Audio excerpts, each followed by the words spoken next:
Hello, everyone, and welcome to tonight's Sports Spotlight here on your Community Cable Network. I'm Bob Hickox, along with Ted McFerrin, and tonight we come to you from Milton's Alumni Field, where the 5-1 Milton Black Panthers will take on the 3-3 Danville Ironmen. Ted, Danville's got their work cut out for them. What are they going to have to do tonight to stay in this game?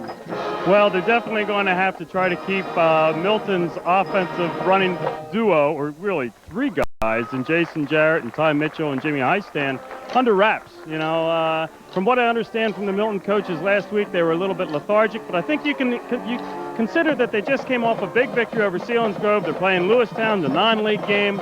I think they were a little bit down, maybe overconfident, but, not really at the top of their game.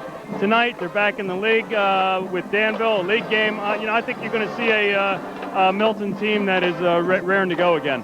A good, hard-fighting battle is ahead of us. Stay with us, and we'll have all the action when we return.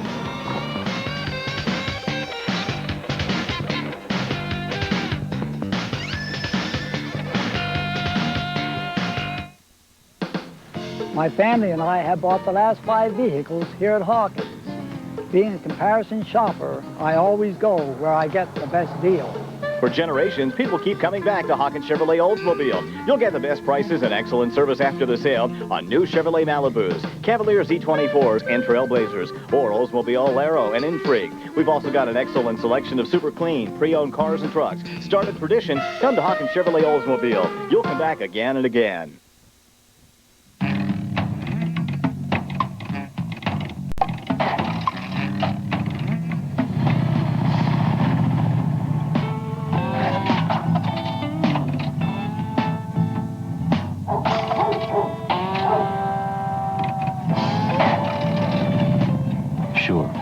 There are other ways to get out there, but then you don't get all the styling, engineering, and mystique of a Kawasaki Vulcan. This semi-bezel set Adalink style demonstrates new century styling with the security and safety of a bezel setting. This setting shows the grandeur and beauty of each diamond, while at the same time, it blends the links into a scintillating string of diamonds while you build it to its breathtaking completion. Give your special person an inch of diamonds on those very special occasions at a very special price. Adalink, exclusively at...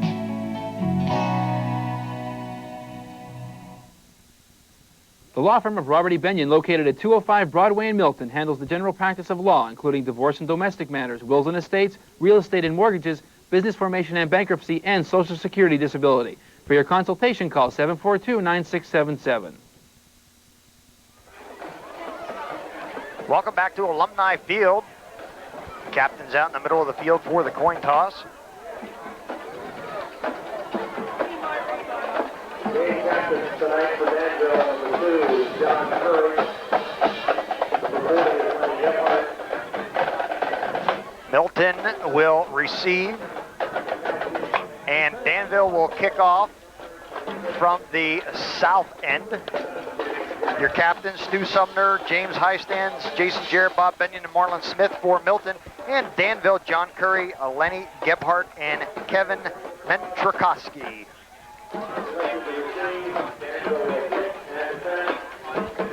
Should be an exciting game. And I don't think that it's not going to be an easy game for either team. I think it's going to be very physical on both sides.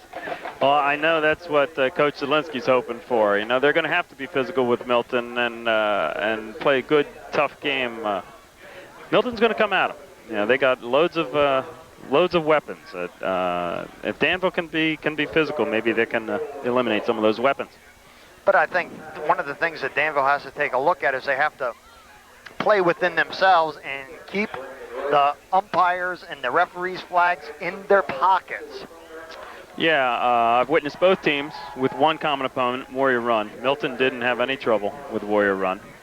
In the first half, Danville did, but it was basically because they were shooting themselves in the foot. Penalties look to be a little bit undisciplined at times. But you're right. If they can prevent the penalties, it might make it a better game. Danville comes in tonight with 42 penalties for 371 yards. More than any other that I have seen in the paper. So they've definitely have got to get it done without the penalties. Well, it's one thing to be physical, but to be smart about it. You know, you don't want to be taking cheap shots and doing causing yourself penalties and hurting yourself. So Danville will kick off. Adam Brow to go deep to Jim Highstand and Ty Mitchell. They're back on their own 7-yard line, and we're about to get this game underway. It's a kind of a sideways kick taken by Highstand on his own 10. He's across the 20. He's to the 15 and taken down at the 25. So it'll be 1st and 10 for Milton on the 25-yard line. Starting lineup for the Milton Black Panthers. Tight end, Stu Sumner. Your left tackle, Bob Benyon, wearing number 55. Your left guard, Bo Furman, number 72. Center, number 66, Adam Stallnecker. Your right guard, number 54, Philip Herman. Right tackle, number 56, Brandon Rote. And your tight end, Marlon Smith. Milton starts by spreading the defense out as much as they can. Phillips back to pass. He's going deep already. And Golder a little bit open and just overthrown a bit. Danville came out in a 5-3, and they were manned up in the defensive secondary, and Milton went right at him right away. Your fullback for Milton, Tony Gibbons. Your right halfback, Jim Highstand. Your left halfback, Jason Jarrett. And your quarterback, Chase Phillips, who just threw the bomb on the first play. Same formation again. They spread everybody. Send Mitchell in motion. It's a pitch to Mitchell. He's trying to get the corner turned. Good kick out block, but it's not able to go anywhere except backwards on that one. I'll tell you, scraping down the line from the middle linebacker spot was Brad Delgado. Made a great play. It was turned back in, and he met the ball carrier right there in the backfield. He gets up limping a little bit. That's almost like a sweep. Get a couple of blockers out in front of you, and it brings up a 3rd and 11. Game just underway here at Milton's Alumni Field. Single setback. Little doo-wop there as Highstand. He's around the 20. He's got the corner. He's got a flag. And he's cutting it back towards the inside. He's across midfield at the 48, but that's probably going to be a block. I think, An illegal block all the way back on the, looks like the 18-yard line. We'll see what the call is here from the officials. Referee is John Shoup. Umpire Bob Lorson. Linesman Ken Swineford. Line judge Ron Hicks. And your back judge Joe Keller. There you see John Shoup pointing to the spot of the foul after a big play negated by the block. Coach Zielinski had alluded to the Going fact to run, 17, repeat 3rd down. So holding on the quarterback. Last week against Montoursville, they had a hard time containing Montoursville. Montoursville was able to get outside on them and beat them with their speed. And that's what they want to try to negate Milton's offense from able to do. 3rd and only 27. And the ball is now spotted on the 8-yard line. 3rd and 27 from the 8. Send Highstand in motion. Uh-oh. Oh, my. What were they trying to do there, Ted? Well, they a little bootleg action. Jimmy Highstand goes in motion. He sneaks out into the flat on the left side. The quarterback comes this way, drawing the defense to him and rolls back and around that side, but he was getting too much pressure. He couldn't get that ball off. Didn't look like Danville was fooled at all on that. No, they weren't fooled. And that'll bring up a punting situation as it is now 4th and 27. I'd have to say that was a good defensive series for Danville. You know, Milton got negative yardage on that series. That hasn't happened much this year. No, it hasn't. And Phillips will be punting from his own end zone. A high snap. Pretty good punt. It's going to be taken. Oh, and the fumble by number 2. who is John Curry. He fumbles it on the 45-yard line. And he's lucky to get that ball back. Good coverage there. Your Danville starting lineup. Split end is John Curry. Your left tackle, Bruce Earlston. Left guard, Andy Byland. Your center, Woody Smith. Eric Wortman, your right guard. Your right tackle is Kevin Mentrikowski. Your tight end is Nick Good. Flanker is Chase Tobias. Send Curry in motion. Ross to pass. And he hits Curry, and he is immediately tackled for a loss by Ty Mitchell. Lenny Gephardt is your fullback. Your tailback is Travis Schultz, and there you saw Pat Ross, the quarterback on that. So both teams come out firing. That's right. Both teams passing right away. I guess they want to loosen the defense up a little bit. We have no score. It is 10-21 left in the first quarter. Pretty good night here for football. It rained and sprinkled early in and stopped now. Ross hands off to Schultz. Schultz is knocked down at the line of scrimmage. No gain on that one. So Stuart Sumner came up from his center, I call it center field position, safety position, and made a nice shoestring tackle. So that'll bring up 3rd and 9 for Danville. Split backs. Wide left is Wetzel. Ross has got a bootleg. He is rolling. He's trying to hit Wetzel, and it's going to be intercepted. Yep. By Jim Highstand. Ball's underthrown a little bit, Ted. Yeah, he tried to. He's rolling to his left. He's a right-handed passer, and he's getting rushed, and that's tough to throw in that situation. He lofted that ball too much. So Highstand gives Milton the ball. Chances are Danville probably would have had to punt anyway, but it'll be 1st and 10. Ball spotted on the 32-yard line of Milton. Mitchell in motion. Goes to Highstand on a cross. A good tackle there by number 79, Jeff Reinecker. No gain, actually a loss of 3 or 4. So this Danville defense looks pretty good here in the second series. Right. You know, for the first couple minutes of this game, they're fired up.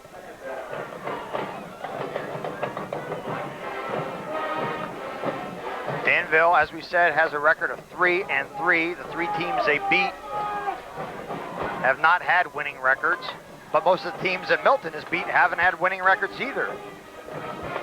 It's an option, and it goes to Highstand. He's got a hole. Nice tackle on the 40-yard line.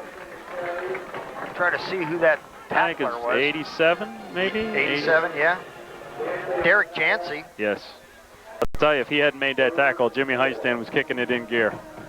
It brings up a 3rd and 4. Ball spotted just shy of the 40-yard line. Neither team able to garner a first down yet. Milton had the first down, but was called for, that was almost like a 40-yard penalty. Out of the wishbone. It goes to Jarrett. Jarrett keeps shedding blockers. He's trying to get the corner turn. Good straight arm, but he can't get it done, and he gets back to the original line of scrimmage, and Jancy able to come all the way across the field and make the tackle. I'll tell you, Danville's pursuit is impressive right now at this point. It is really good. I agree, Ted. Good pursuit down the line, like you said, scraping down the line. And that forces Milton into the second punt of the night. Deep goes Curry, as well as Adam Moser, and Phillips will be punting. He'll be standing on his own 26-yard line. Last snap was a little high. That one not any lower. Punt off the end of his foot. Good Milton bounce. Good boy, bounce. does it Yes. go. And that baby is still going all the way down to the 10-yard line. Right.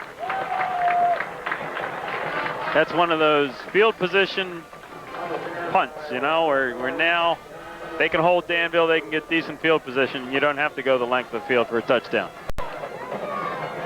Neither team able to get anything going offensively here in the first several minutes of the game. We have 7 minutes and 16 seconds left in the first quarter. We are scoreless. Haven't been too many Milton games that we've said there's been 7 minutes left in the first quarter that there hasn't been points on the board. Pat Ross is a quarterback out of the eye. Handed to the second back through. Travis Schultz. About a 4-yard gain on that. As you said, Ted, Schultz, the ball carrier, just straight up the middle on that. Bring up a 2nd and 6.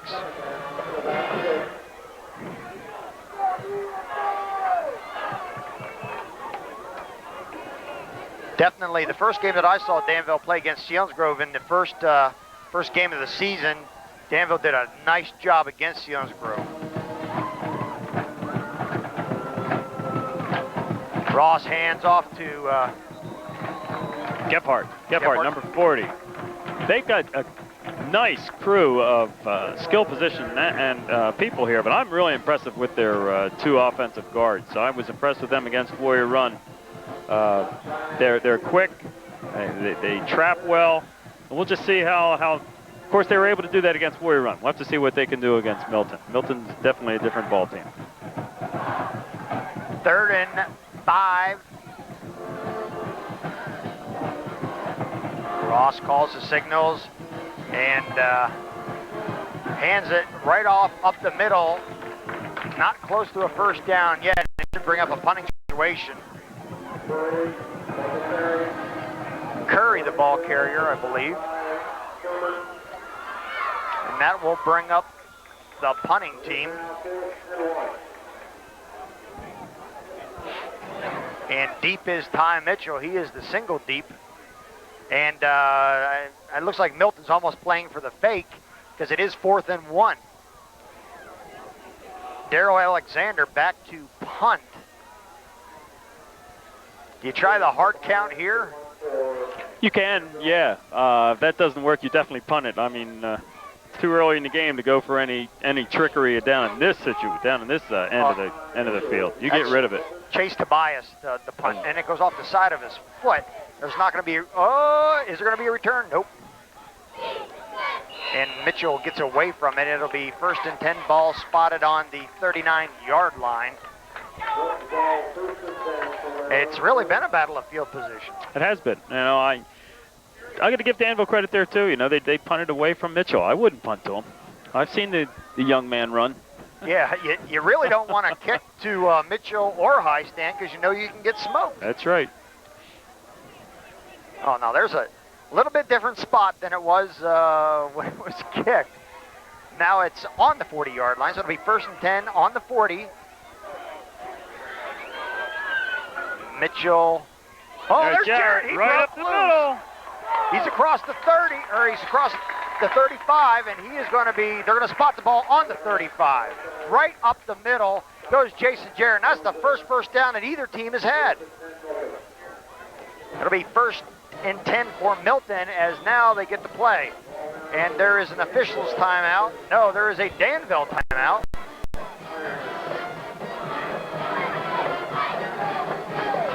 All right, so Danville calls a timeout. Zielinski ends up, he's in that huddle. He's a little bit upset. There must be somebody missed an assignment somewhere on that play. Yeah, but of all the plays that Milton has run, well, with the exception of the one that was a penalty, that was, the defense hasn't been bad. That's right. That's right. So what are you telling now? Are you look out for the inside traps? Well, yeah, he must have seen something out there that he didn't like. He called timeout, go out there, straighten things out, you know, maybe there was a misread. Just reminding the kids that, you know, we got to stick to the game plan right here. There you follow the Milton offense up to the line of scrimmage. It's 1st and 10 on the 35.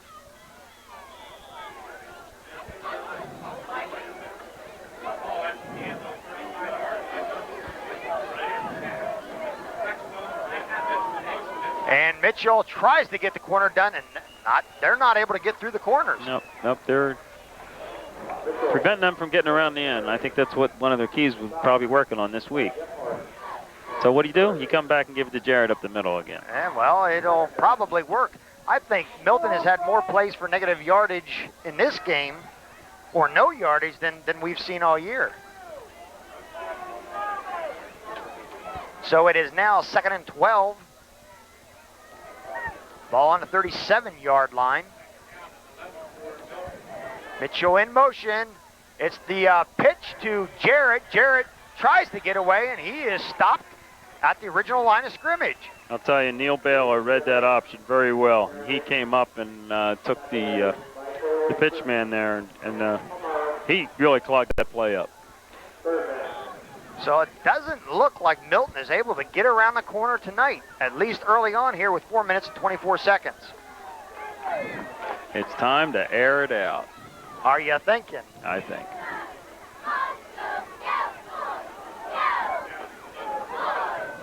So it is 3rd and 11. Phillips back. He's got great protection. He's got, who's that, Golder down there? Golder.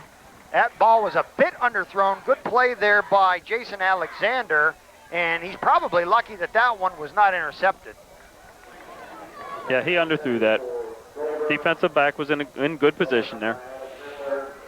And that'll bring up 4th and 11, and Milton is in a punting situation one more time. They're struggling here a little bit offensively, you know, and they've got to give Danville's defense some credit. They're playing well. And Milton will be going for it. It is 4th and 11. High stand in motion, and is that procedure? Let's see what the call is. The moan of the crowd was on the Milton side, so I think it must be against Milton.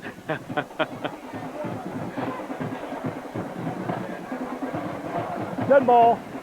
False start. Offense. 4th down. That probably will bring a different play and a punt now that it's 4th and 15, or 16 actually.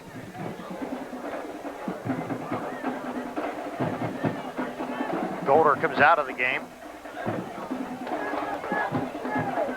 and brings up a situation where they're going to run the ball again. There's a bootleg. Uh-oh. That was dangerously close to a block. In the back. Oh, man. A clean play there, but there was a major collision there with Moser. Who else is down there? Is that Stu Sumner? Man, that looked like a train wreck. David Root, he's getting slow, hobbling, getting up. Root, that's who it was. It was Root. Man, that was a train wreck. And I think Milton is awful lucky they weren't called for a block in the back right there. Right there in the backfield, yes. Oh, my. So Milton turns the ball over. On down to Danville. Let's see if Danville's offense can get going. So far, defensive game. Definitely. I thought it would be an offensive game. Yeah, me too. So it'll be 1st and 10. Ball on the 40-yard line. And there goes number 33, Travis Schultz, close to the first down. Biggest run from the line of scrimmage for the Ironmen. And that'll move the stick 9 yards. 9-yard carry. What was that, just right off tackle? Yep, right off right tackle. 2nd and 1. Curry in motion. New quarterback. There's Lenny Gebhardt right there. I'm telling you, these two running backs Danville has, they're both juniors. They're good-sized kids, and they run hard. Scott Perquette in there as the quarterback, so Ross not in there.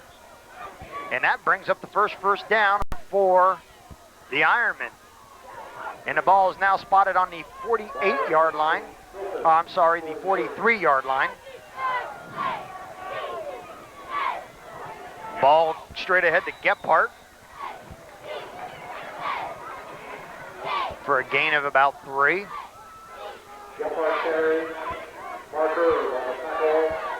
Gebhardt wears number 40, and you and I would know number 40 for the Chicago Bears years ago by the name of Gale Sayers, who wasn't too shabby. But this guy runs more like Earl Campbell, I think. Straight at you. Yep. Brings up a 2nd and 7.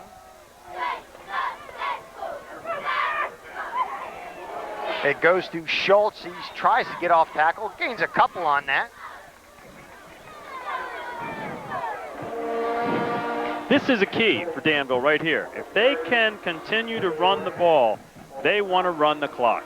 In order to keep this game close, they've got to run the clock and control the clock. And the way that you control the clock is to have the ball. Keep Milton's offense off the field.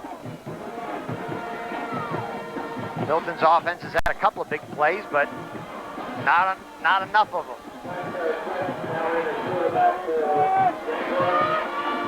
Burquette goes back, handoff up the middle, number 20, He's got the Adam first Moser. They'll move the sticks again as Danville's got themselves a nice little drive going. Nice little inside handoff coming back. A little bit of misdirection right there. And it looks like Milton's defense has been tested here really strongly in this first quarter. There's a minute 36 left in the first quarter. Handoff. Somebody missed somebody on a shoestring Man, tackle. I'm telling you, that tackle had to be made or that kid was in. Travis Schultz with a nice gain there, and that is close to the first down, Ted, and is close to the 20. Are they going to measure it? No, Milton calls the timeout defensively to get things fixed. That was David Root with that shoestring tackle, and if he hadn't done that, Schultz was in. Man, he was going, and I don't know. They had Milton crossed up on that, Ted, and Danville able to exploit that and get a good 9.5-yard gain because it is second and about a foot. Ball spotted on the 21-yard line. Minute 19, both teams have called the timeouts when they've had the ball. Right, well, I mean, when the other team has had the ball, when they've been on defense to try to fix something defensively. Try to fix something defensively, you're right. You know, and we have a tendency in a game situation to look at the ball, look at the running backs. We've got to look at the line. Let's see what's going on in the line here. To me, they're able to run the ball down the field. That means they're beating Milton off the ball. You know, they're getting into their blocks and they're being able to drive them back. So we'll see if the line now picks it up a little bit. Bobby Benyon and the boys in there pick it up a little bit and are able to hammer Danville back here. Because it looks like at this juncture, the Danville offensive line is doing the number on the Milton defensive line. Getting the job done here as they're able to get a nice drive going as Milton turned the ball over on downs.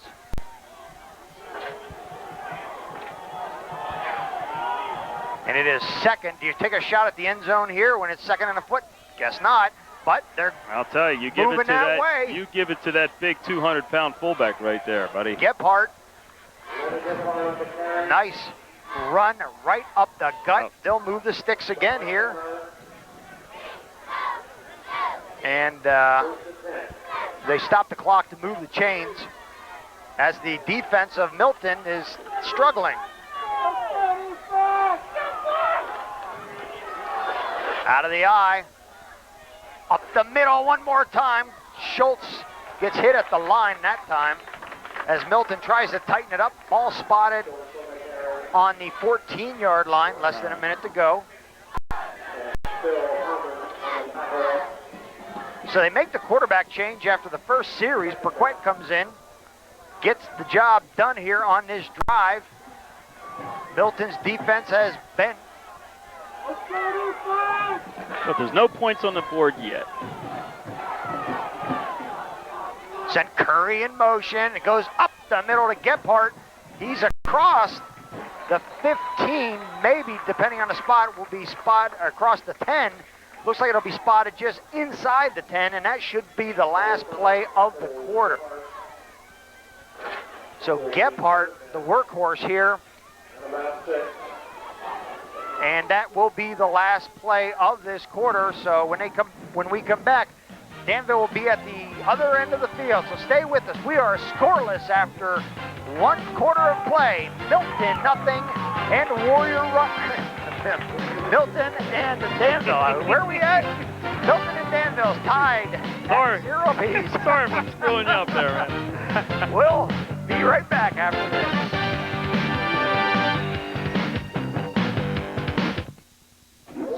Since 1955, Spangler Motors has provided the area with quality sales and service of Ford and Mercury vehicles. We are a family-owned dealership that has built a reputation for honesty and integrity. We offer the full line of Ford and Mercury, including cars, trucks, minivans, and sport utilities. Our philosophy is to deal fairly and honestly with you, our customer, and provide the best service possible for as long as you own your vehicle. By providing superior sales and service, we hope to remain your Ford and Mercury leader well into the next century. Spangler Motors, Route 405, Milton. For the freshest meats in all of Northumberland County, there's no other place but Mert's Meat. Our meat is processed here on site. Sausage is stuffed.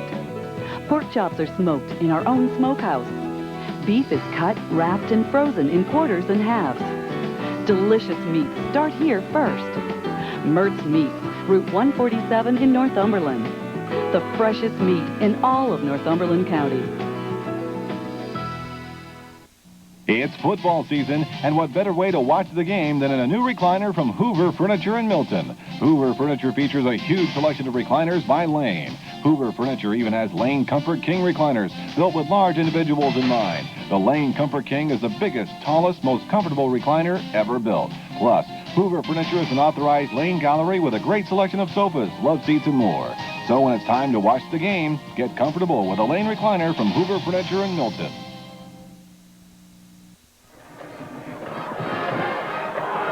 There you take a look at the Milton cheerleaders trying to spur the faithful Milton fans on as they have seen their defense bend all the way down to the 10-yard line.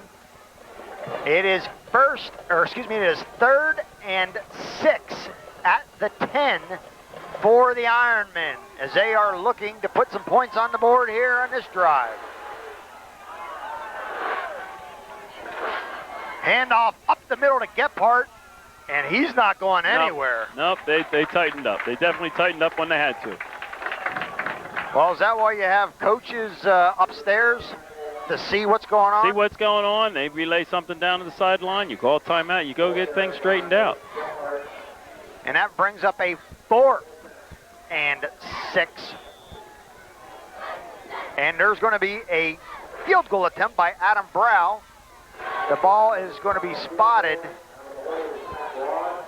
on the 15. And that is no good. Off to the right. So Danville comes up scoreless here, and they will turn the ball over to Milton on the 20. You know, there you go. Defense, it bend, but it didn't break. And then they were able to keep Danville off the scoreboard. So, you know, you get the ball back at 0-0, hey, feeling good again. So Milton will try once again to get a first down. They've only gotten one. I think they've had one so far in the long run by Jarrett. So we'll see if Milton's offense can equal at least Danville's offense. It'll be 1st and 10 on the 15. Gibbons. Up the middle. Across the line of scrimmage. Did you say that was Tony Gibbons? I think he's in there, fullback now. The Jarrett boy's not in there, I don't think. 41, is it? 41? Yeah, Anthony Gibbons. Now here comes the Jarrett boy back in now. There's so many running backs. You know, you take a look at the league. You know, Milton, Jim Highstand only has 544 yards rushing, and Jason Jarrett only has 455. But if you add all the other ones up, I mean, Milton really spreads it out. It'll be 2nd and 6. The ball goes down the ground. Broken play, but he's going to get... I don't know how he did that. They are some lucky sons of guns. And they get a gain on that.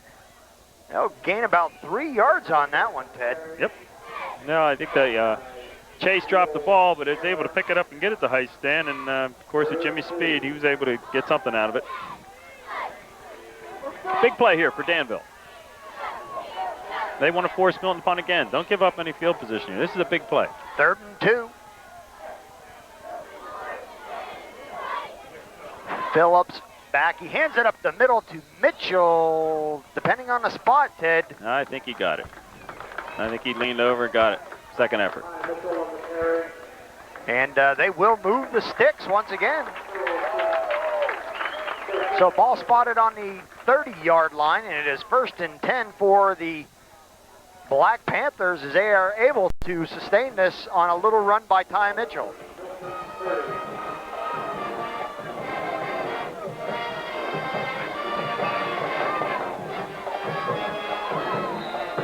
Hard running up the middle.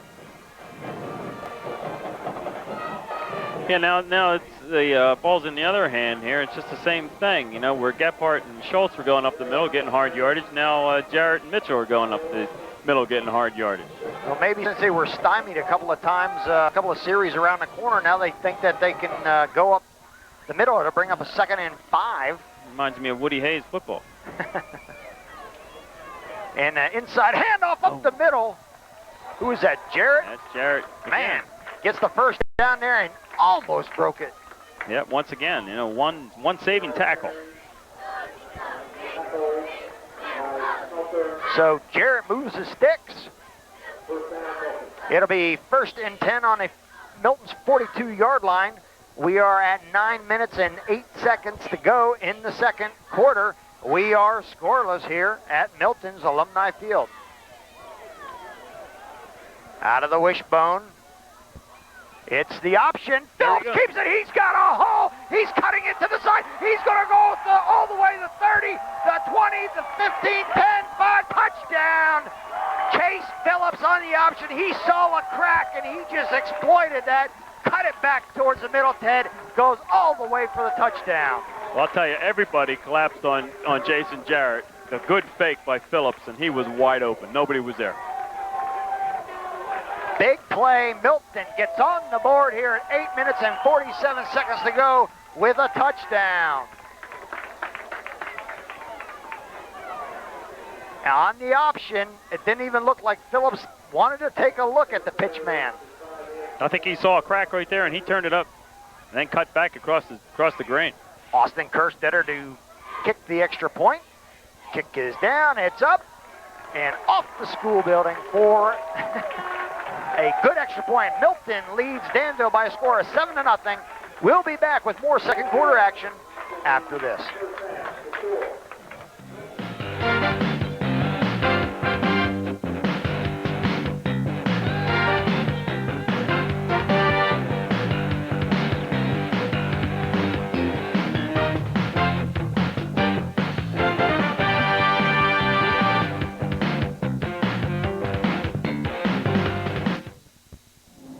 Shocking tragedies have occurred and America is in mourning. A long period of uncertainty and recovery awaits us all. The American Red Cross is providing life-saving assistance, including precious blood, food, shelter, and grief counseling. We honor our heroic relief workers, victims, and their families. Please call 1-800-GIVE-LIFE to donate blood or 1-800-HELP-NOW to offer financial support. Together, we can save a life. Everyone in your hometown is talking about CCN News 8. Local news that happens every day, right in your own backyard. CCN is there, covering the events that are shaping your community. You get the full story first. With Debbie Bortel, Chris O'Rourke, and Sam Holman, news, weather, and sports has never been so local. Tune in weeknights at 5:30 and 10 p.m. and the following morning at 7 a.m. for CCN News 8, your only source for truly local news. CCN News 8, right here at home. Austin Kerstetter to kick it deep to Curry and Alexander, or is that... Yeah, I think that's Alexander. Jason Alexander. Kerstetter has been booming him all year. He's had a lot of practice. As many points as Milton has put on the board throughout the year. Milton has only scored 243 points so far. Monster kick, it drives Curry all the way back to the 3. Across the 10, the 15, he's got a seam! Kerstetter's got a shot at him, and a great tackle by Austin Kerstetter. And Curry just saw the seam on the return to the right and shot it right on up there, and he gets close to the 50-yard line. Wow. I thought we were going to see one coast to coast, but fortunately, Kerstetter made a nice tackle there. And its ball will be spotted 1st and 10 on the 46 as Danville has got a little life in him now. And they have been able to move the ball with the exception of when they got down there inside the 10. Burquette, no, Ross back at the quarterback position. Nice pass and tackle on Curry and Mitchell. They tried that play, the first play of the game, they ran the same play. And Mitchell came up and made that tackle. And you're not going to beat Ty Mitchell on that play. Curry was open. You can see that develop right up here as Ross comes back into the game. And as Curry goes down the line, I didn't even see Mitchell come flying in there. And then all of a sudden, as soon as Curry got it, he didn't even get himself turned around before he got slammed. And now bring up a 2nd and 11.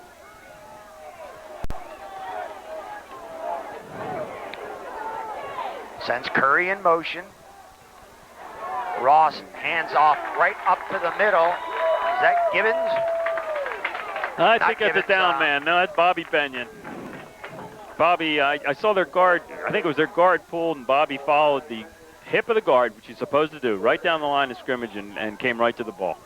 Just how you teach it? That's how you teach it.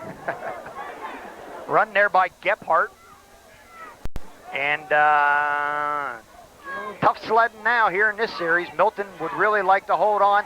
Danville has got to move the sticks. They have lost 2 yards. It's now 3rd and 12. Ross, it's a reverse, it's a fumble as Curry loses the ball, and I believe Milton has the ball.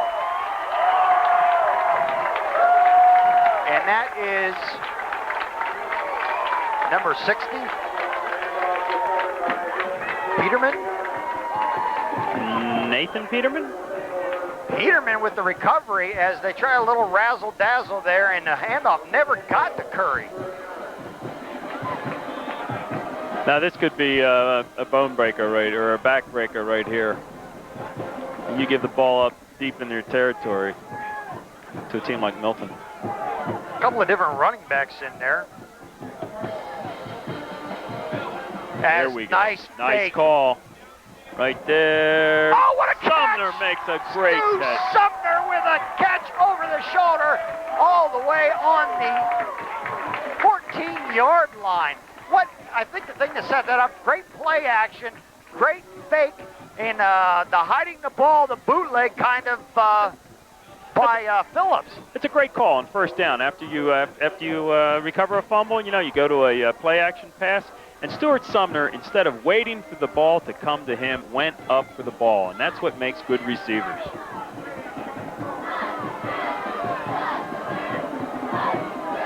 It'll be 1st and 10 on the 14. There's he's open again. He's open again. He's got a little... He had a little pressure on him. And Phillips goes down, but he did the right thing and pitched it away. He couldn't get it off soon enough. Stu was open because the defensive back had slipped. But Chase wasn't in position to throw the ball at that time. I did the Warrior Run and Lewisburg game last week with Kurt Zettelmoyer, who is former quarterback here at Milton, and he was saying that when the ball is thrown high like that, you as the offensive player, that's your ball to go get. That's right. Stewart went up with his hands and grabbed that ball away from the defender. It is 2nd and 10. Ball on the 14-yard line. Handed off up the middle. Jarrett, he is knocked down for a loss. Nothing doing there. And that ball will go backwards about 2 yards, 3 yards. It'll be 3rd and 13. As now the Danville defense tightens up in the red zone. Yep, let's see what they can do. They're not out of this ball game by any means, and if they can tighten up, prevent Milton from scoring, they're still in the game. Do you like play action here? Rather that than razzle-dazzle, I'll tell you. Well, it's a pitch to Highstand. He's trying to get around the corner. Good block. He's across the 10, and he'll be knocked down on the 7. There's the first time anybody was able to get around the corner. It was a good block. Good block, yes. And Tony Gibbons threw a nice block there, too. And that's what you got to do. You got to turn that defensive end in. And it'll be 4th down and 4. Ball spotted on the 7-yard line. I say option. Option to the right. You're thinking option to the wide side.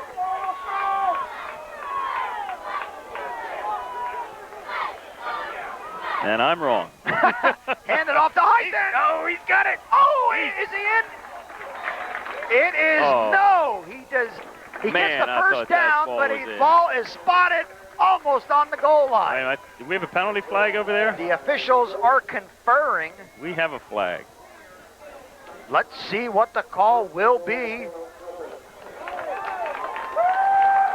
6 men on the line.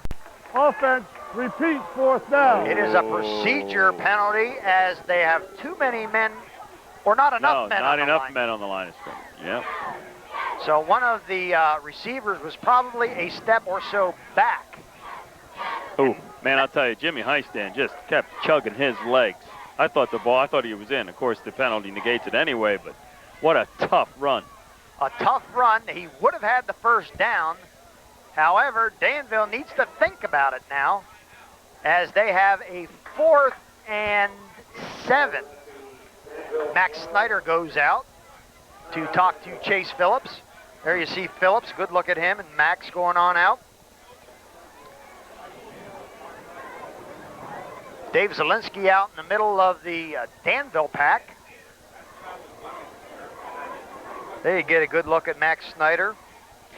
I put Stuart Sumner out to the wide side here. You run him in at a slant and back to the flag, and you throw a fade pattern. You have the quarterback throw to that back pylon, and Stuart goes and gets it right there. I'll tell you, it's a touchdown. That's the coach. Drawing the X's and O's up here. If only it was that easy. Too many, not enough men on the field, on the line of scrimmage. Not enough men. There's a penalty you don't hear too much of, do you, Ted? No. Because those receivers often, they get out there and they look at the official, and the official will usually nod his head, yeah, you're all right. All right, Coach McFerrin calling the fade.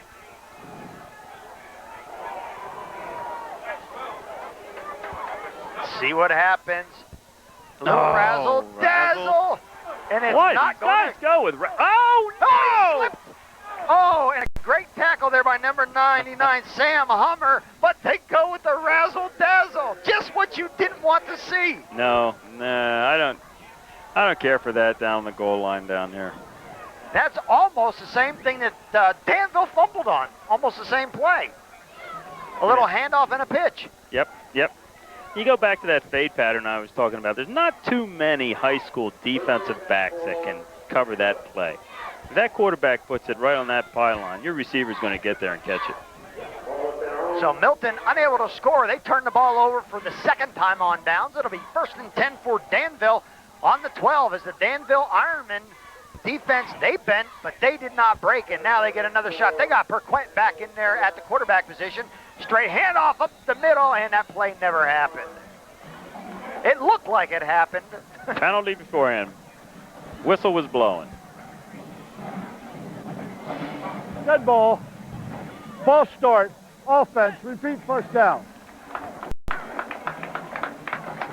And that will knock it back and make it 1st and 15 as John Shoup doing a nice job calling the plays.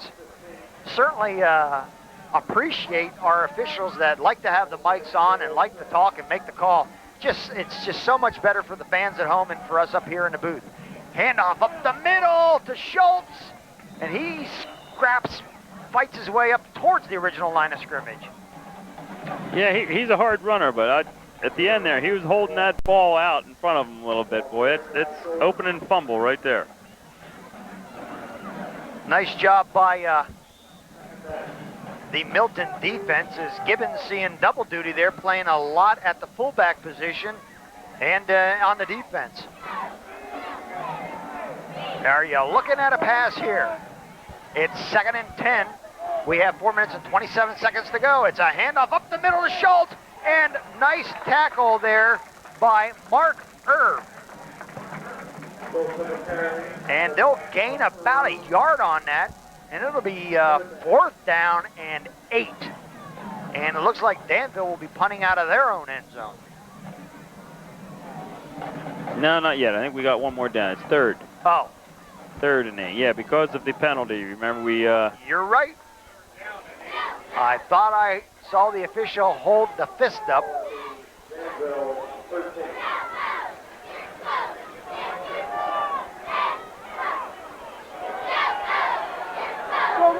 Gephardt, Schultz in the backfield. It's a pass to Perquette. Curry. Nice. Nice catch there by Moser. Moser. Moser slants in there, gets the 1st down. And that moves the sticks, as Moser was pretty wide open on that, Ted. It was a nice slant. He found the seam. The quarterback put it right there. And I'm telling you, you don't understand how big a play that was. That takes them out of, deep territory and gives them some time now. They can run this clock down, only going at halftime, 7-0. It is now 3 minutes and 25 seconds to go. A handoff up the middle. Not much doing there for Schultz. No, since that first couple minutes of the first quarter, Milton's defense in the middle has really tightened up. Good, Bo Furman there. You take a look at him. Just take a look at Bo. He looks like a football player. Got the neck brace going, tucking in the thing, and guy just looks like a football player. You got so many people out there that, they look whatever, and then you got a guy like Bo Furman that looks like, man, this guy's going to eat me alive. They split Moser all the way wide right. Handoff up the middle to Gephardt. Not much going there. Oh, how did he come out of there? He bounced out, but Stuart Sumner was up right there. And, he hog-tied him. Yeah, he looked like Bruno Sammartino taking down Lenny Gephardt there. Gephardt, he had him right by the collar of his shoulder pads and just threw him down to the ground. Now, Stu Sumner gives up a little bit of weight. Stu, 6'2", 185 pounds. You take a look at Gephardt, would you say 5'11", 200 pounds, right. And just whipped him down. Bring up a 3rd and 8 fumble. Yeah, I guess you can't say Stewart is like Bruno Sammartino. Maybe Jimmy Superfly Smoka. You're dating yourself. You got to watch a little bit more WWF. I'm not up with the new names. I don't know who they are anymore. Be looking like X-Pac. Who's the guy that used to eat the turnbuckle, the belt, the thing in the corner of it? I couldn't tell you that. I don't watch it. Georgie Animal Steel, I think it was. Danville's got to punt the thing. He's got Ty Mitchell. He'll have a run back here. He takes it on a 40. He retreats. Maybe 33. Yeah, they caught him with the clip. They caught him. They called it. Good hit there at the end, but you called it, Ted. It looks like Morey with the penalty on that one, and that'll drive him back. The ball did go across the midfield stripe, but the penalty is on the 38-yard line, so that'll take him back 10 from the 38. It looked like one of those plays where he didn't really mean to hit the guy. He was slowing up. The hands were coming up, but he was caught. So there's the preliminary signal, and he will go back, and they'll march it off from the point of the foul. Illegal block, 33 on the block during the run back. It's 1st down for Milton. I tell you, I just love these officials that like to talk and get into it and do it. It's great. So it'll be 1st and 10 on the 28-yard line. Milton's got a $1.25 to work in this quarter. I would think they'd feel a lot more comfortable if they had some points on the board. I think they're going to go to the pass right here. Going to the pass. You got the 2-minute drill going? Yep. Oh, we got the timeout going here. Let's see, is it an official timeout? They're getting a new football. I don't think they had a football out there. I think the center, wait a minute, let me see. Yeah, they had one out there. Or did they? I'm not seeing one come off. Oh, yeah, here it is. It's coming off. Oh, all right. I guess the center didn't like it. It might be different teams. Maybe they're using different balls here. I don't know. 1st and 10 on the 28-yard line. There we go. Phillips, he's in trouble. Hummer. Almost got him. He better run. He's running for his life. Okay. Nice tackle by the coach. Good defensive play by Earlston and Mentrikoski. Hummer was really humming there for a while. But man, couldn't catch him. He just couldn't catch him. You know, you take a look at Hummer, 220, and he's going after Phillips, who is a speedy 170. So it'll be a 2nd and 9, as they wanted to pass, but too much pressure in there. Phillips back to pass. He's going deep. He's got Golder. Oh, and it masterfully broken up. Ball just underthrown. And Derek Jancy doing a great job on the defensive side. It looks like Phillips' his passes have been just a bit underthrown. Just a tad, yeah, just a little bit. It'll be a 3rd and 9, but they were going for Golder deep. There you take a look at Jancy. Good defensive play, and that's not the first good defensive play he's had all night.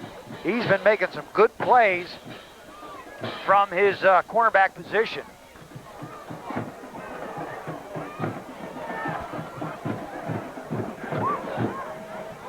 Danville would like to hold Milton here, get the ball back in good position. And he is, oh my! And the ball is knocked out of bounds. It's going to be down on the 1-yard line. Boy, Phillips was running for his life, and when he got thrown down, the ball had no other opportunity to do anything but come out, and it just bounced towards the goal line. I thought somebody was going to pick it up, but they did not. I'm not sure who was in there, but you know, Hummer's been in there all night. Well, you know, Chase Phillips will kick himself now when he looks back at this play. And say, why didn't I go down? He should have just gone down. He tried to get rid of the ball, which you teach a quarterback, get rid of the ball. But at that situation there, he should have just ate it. You know, they were leading 7-0. You know, going into halftime, go 7 points up. Now you don't know. Danville has an opportunity to score. Look at Schultz, probably will get the ball behind the block of Gephardt. And there it goes. It's a fumble. I think it's a fumble. It is a fumble. And it looks like Milton has the ball. Unbelievable. I thought that ball didn't get up into his stomach. Oh, my. That could have been the key play of the game. It could be. You're right. Oh, my. Now Milton's just going to pile it into the line, I would think, here. Just run out the clock. Yeah, pile it into the line, run out the clock, and feel. Whew. Unbelievable. Danville has to be stunned. Golden opportunity. Tied to score. Take a look at Coach Zielinski. He's beside himself. He is beside himself. So upset. How can you fumble the ball on the 2-yard line? But I just looked like a, you know. It was I don't know if a it's a missed snap or what, but the ball looked like it was low. The quarterback might not have got it cleanly. Couldn't hand it to the tailback. What are we doing here? Oh, my. Unbelievable. So Milton comes out firing to do something, it's almost picked off. Oh, first of all, Chase is almost tackled in the backfield in the end zone. He throws the ball, and it's almost intercepted. Oh, boy, this Danville defense is impressive. And now Zielinski's coming out to talk.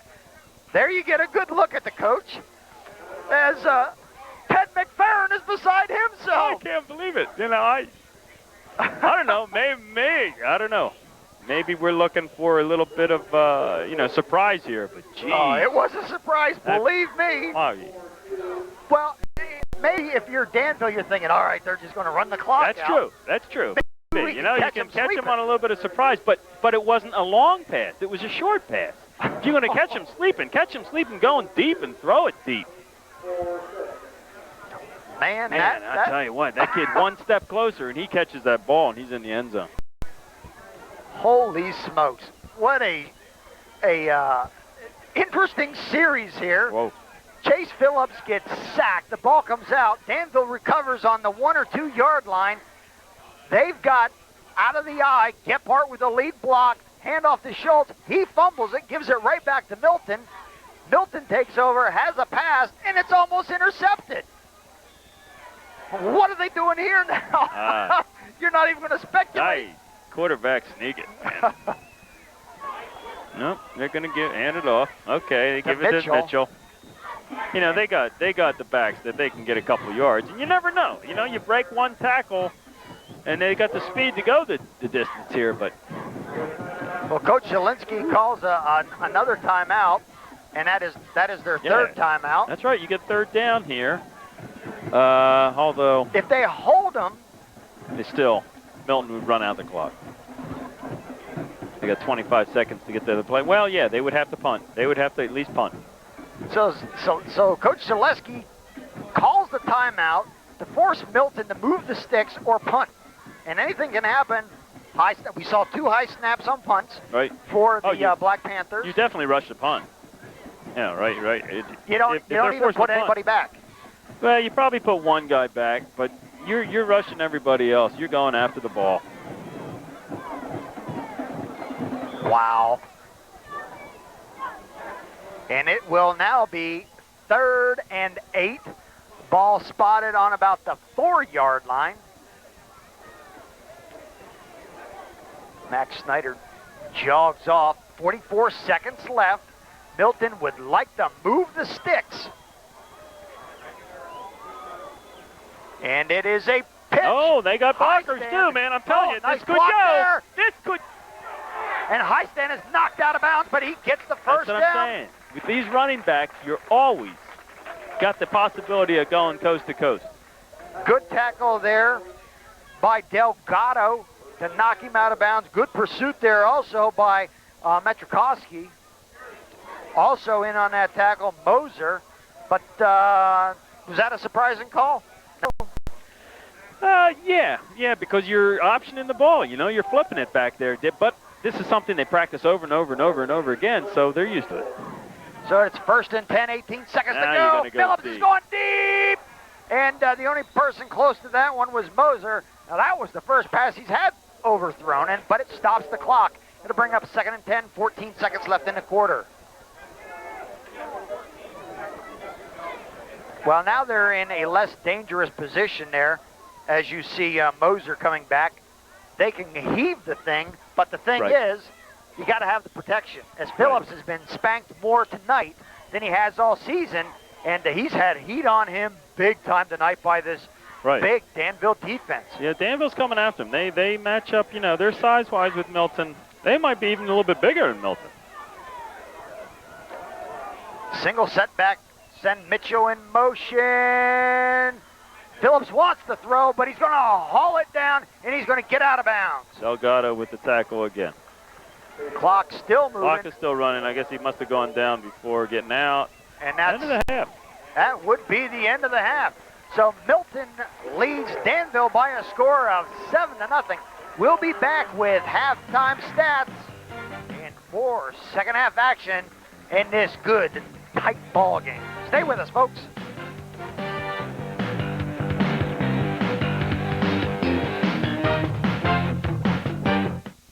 Looking for a good quality used vehicle? We have 4x4s, sport utilities, pickup trucks, vans, and sedans with options and low mileage and warranties where available. Whether your vehicle is new or used, keep it running in top performance with V&H Motors Parts and Service Departments. Our service department will be glad to help you with your warranty work as needed, and of course any general maintenance of your new and used vehicle. And if the need arises, use our body shop with over 30 years of bodywork experience.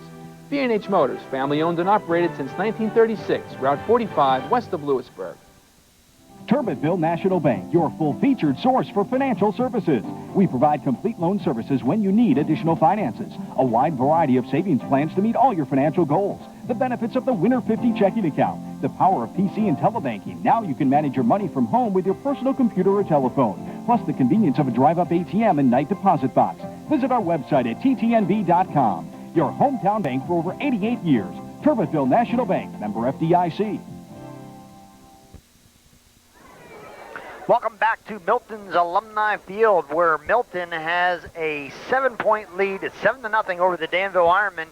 And we just saw a spectacular, bar none, the best high school band that we have ever seen, that I've seen this year. The Danville band just put on a awesome exhibition. I can't even speak tonight. Ted, stats? What do they look like? Well, we're looking at stats here. Obviously, you know, Milton's up 7-0, but it's a much closer game than we had anticipated.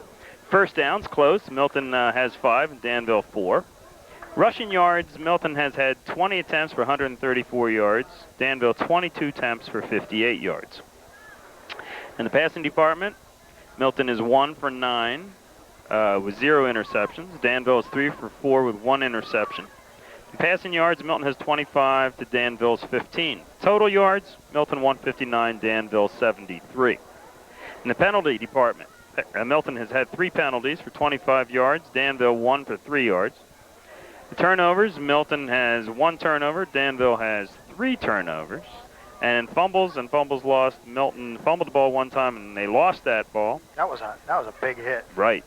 And Danville had 3 fumbles and lost 2 of them. So stat-wise, Milton, the total yards, they're definitely out-yardaging Danville, Ironmen, if there is such a word. I was going to say, that's a word. It sounds like something I'd say. If there is such a word. But, the score, the game is very close game. And the first quarter was almost like eating mashed potatoes. There was nothing happening. I mean, there's not a whole lot of taste to it. There was maybe only 2 first downs in the whole first quarter. But then the second quarter, we put the gravy on it, and we started to like it a little bit then. That's right, I'll tell you. There you take a look at that Milton huddle, man. They climb all on top of that. And I think Danville's got to be feeling real good.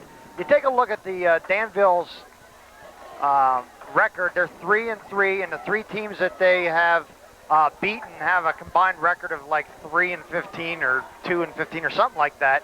And again, Milton has played some teams that have not fared too well, but they really smoked Selinsgrove. And it looks like the heart of Milton's schedule is coming up. But you certainly can't look past the Ironmen, because the Ironmen came right on out. As Milton in the first quarter, they tried to get around the corners, and Danville just slammed the door shut, and they could not get around the corners at all. So Milton had to change up their game plan a little bit. And that's where we sit. Maybe the key play of the game for the Ironmen was they had the ball 1st and goal on about the 1 or 2 yard line, and they fumbled it right away. And Milton able to get out of that hole and keep Danville from scoring. Austin Kerstetter for Milton, able to tee it up. He's going to be going deep to Curry and Alexander, and that's a monster kick taken at the 3 by Curry. He's across the 20, and he runs into somebody with a 4. Gibbons? 41, 40, 44, I think it might have been 24 or 40. 24 or 40, one of the 2. Roger Ball, I think, in on that. And it'll be 1st and 10. Ball spotted on the 26-yard line. And Danville will have to try to get it going here. They had some success up the middle, but then Milton made some adjustments and slammed the door shut. Schultz gets the ball. He tries to turn it back in the middle. He'll get a couple on that. And he doesn't even go down because there's 11 black players around him. Trying to go off tackle right away. Trying to go at Andy Rance. Andy Rance is coming down there. Looks like he's got a shoulder problem. That's Gibbons. Oh, I'm sorry. That's Gibbons. He's holding the hand. Or he's not. He doesn't want anybody to touch it. And, you know, in that play, there was not one player on the ground in that last play. No. Not one. They were all standing up. That's right. Like they were dancing. 22-player dance. It is 2nd and 7. Curry in motion. Burquette back the pass. He's got Curry open, and it's overthrown. Curry wide open on that one, Ted. Okay, now they had run that play, the first play of the game, and then they ran it again in the second quarter where Curry goes in motion, he goes out to the flat. But this time the quarterback pumped it to him, and he turned upfield. So they drew the defense to Curry, and Curry had a step. He had the defensive backs beat, but the ball was overthrown. Mitchell covering, and Curry was open on there. As you take a look at the Danville huddle, Burquette back in there as they have been alternating quarterbacks between Ross and Burquette. He is back. And he is going to go down in the hands of Bob Benyon. Big sack there. You saw a sea of black come through the offensive line there. I don't know. Coach Zielinski has to be a little bit upset with his offensive line there. Don't think there was much effort there. It'll be 4th and 14. Ball on the 23-yard line. Mitchell will be standing back at his own 46. for this Tobias punt. And he gets a pretty good punt. Boy, Mitchell is going to have somebody right on him. He gets away from 2. He turns the corner 50, down across the 40. Good block there, cuts it back the other way, and another good block. And a good tackle there by number 80, Nick Good. How did Ty Mitchell get out of there? I thought he was going to be cracked as soon as he got the ball. You got to be wrapping him up. Yes, you do. He's too elusive. You know, he breaks that first tackle, man. There were 2 players bearing down on him. I don't know. If that would have been me, I'd have let the thing hit. I would have. No way would I have been able to take that. But Mitchell steps up. He takes the punt and drives it upfield to the 30-yard line, 28-yard line. Handoff right up the middle to Jason Jarrett. Not much doing there, maybe 2. 10 minutes and 21 seconds left here in the third quarter. Milton leads by 7. It is 7-0 over the Ironmen. 66, Milton. Bruce Earlston with the tackle. There you see Jarrett. He has been hampered for several games by a bad shoulder. Number 74, John Hartley, is out for Milton, getting a knee looked at. And inside a handoff. There it is. To There Ty it is. Mitchell. He's across the 5-4. And he is touchdown. He's across the goal line. What a run. I'm telling you, that kid. Ty Mitchell brings the Milton fans to life. They were holding their breaths in the first half. Big scamper. That was trying to look where would the 28-yard run right up the middle. Ty Mitchell for the touchdown. Had numerous kids could tackle him, but nobody's going to bring him down. Austin Kerstetter to attempt the extra point. Out of Sumner's hands, a kick is up, and it is good. It's good.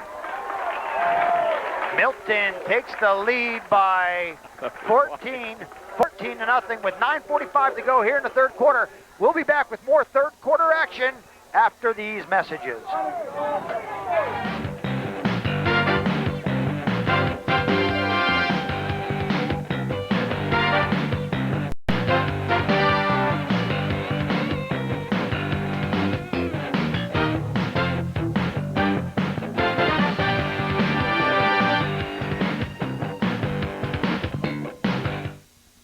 Big match coming up. Probably gonna be needing a caddy. Bag of Vans, Deneen. What I'm talking about is a game. Greatest game there is. Will Smith, Matt Damon, Charlize Theron. I can't do this. Yes, you can. The legend, Bagger Vance. This isn't your shot, Bagger. Nope. It's yours.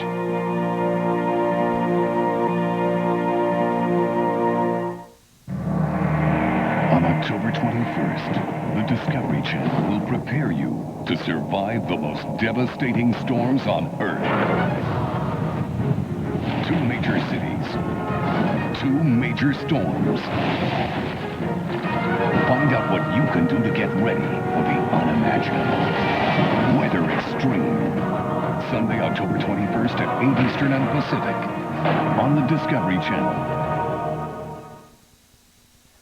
There you take a look at Max Snyder, who has probably breathed a sigh of relief. The ball just fell off the tee. And Milton has been able to break it open with a couple of big plays. It all was set up on the Ty Mitchell return. And then a Ty Mitchell touchdown. Max gives him the ball and lets him finish the job. Yeah, you know, Max has anybody he can hand the ball off to, it seems, on this team can score. But Ty Mitchell's definitely coming to the forefront tonight. Kerstetter to kick it off to Curry. And taken by Curry. Oh, my! That was a hit so hard that a helmet came off. Robert Morey's helmet came popping right off his head. And the ball will be spotted on the 22-yard line. Knocked his hat right off. Oh, you gotta like that. This is a big series. For Danville's got to regroup here, and they got to try to get something going here, get back in the ball game. If not, you're going to find Milton, I think, scoring three more touchdowns before the end of the night. Burquette in at quarterback. It's a pitch to Schultz. He's around the corner. He's got a little room, and a nice tackle there by Jim Highstand as he got him by the shoestrings. Saves the first down. Let's see where they're going to spot that. It'll be spotted right on the, tough to see the numbers here. Is that the 30? 30? It'll be second and 3 on the 30. Boy, if you want to watch a place to watch a game, boy, Christy Mathewson Stadium now with that artificial turf is a beautiful place to see a game. Handed it right off the middle to Gephardt. He spins. He's close to the first He's down. close to the first, yep. Big pile of defensive linemen and linebackers in that for Milton. You know, you got 9 minutes left in the third quarter. I don't think you want to panic yet. You're down 14-0. You know, you want to keep the ball out of Milton's hands offensively. So if you can get it through the ground, you know, you keep it on the ground and hopefully set up play action passes. And there is a handoff to Schultz, and he's got a seam, and he gets across the 35. He knocked down at the 37. He had a hole. He has seen. It's going to be tough grinding. You know, you're going to get 3-4 yards at a clip if you can. But Travis Schultz, junior, 6 foot, 180 pounds. There you take a look. That uniform is going to have to get a little tied on it tonight. Yep. What are we doing here? Looking at a helmet there. Mark Erb's helmet is, you know, you got so many chin straps. Back when we played, you only had one chin strap, one snap. That was it, you know? Yeah, they were all leather, weren't they? Not as old as you. They send Moser all the way out to the left. There goes the pitch to Schultz. Is he going to get around the corner? He gets around the corner. He gets the first down, and he's across the midfield stripe. And it's a first down for the Ironmen. As now they exploit the holes to the outside. Little pitch there to Schultz. Well, what they're doing is the defensive end is coming a step probably too deep. You know, he's got to read that play and scoot to the outside quicker.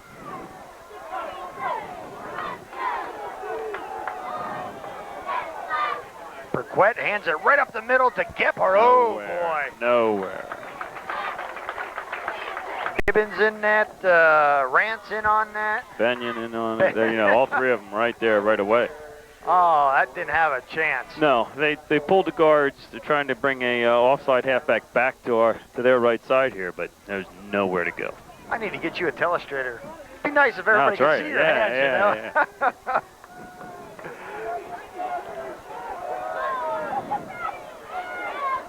Split backs. And there is a big pitch to Schultz. He's now I'll tell you what. I'll tell you who made that play. Mark Erb made that play. Coming from the middle linebacker, he just sprinted, taking ground all the time to the line of scrimmage, to the point outside the end there, and he made that play. Schultz gets up a little gingerly as he gets back to the original line of scrimmage. It'll be 3rd and 10 with 7 minutes to go.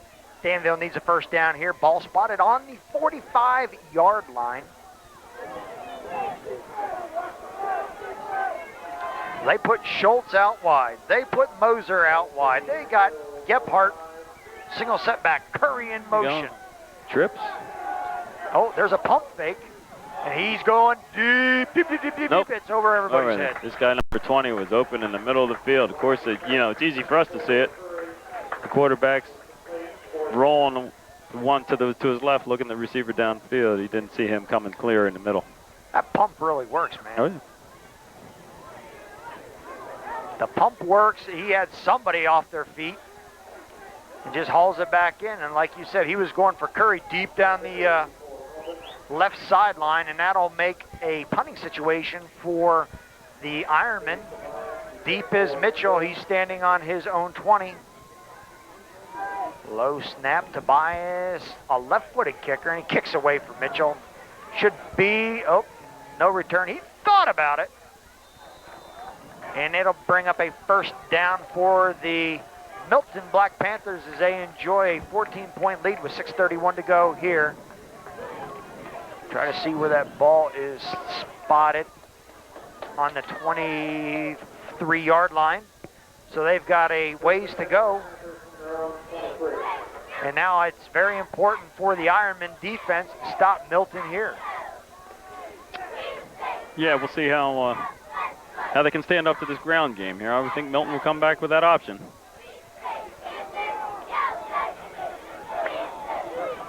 Chase Phillips, quarterback. Handoff up the middle to Highstand. He's got a hole. He's across the 30-yard line and knocked down.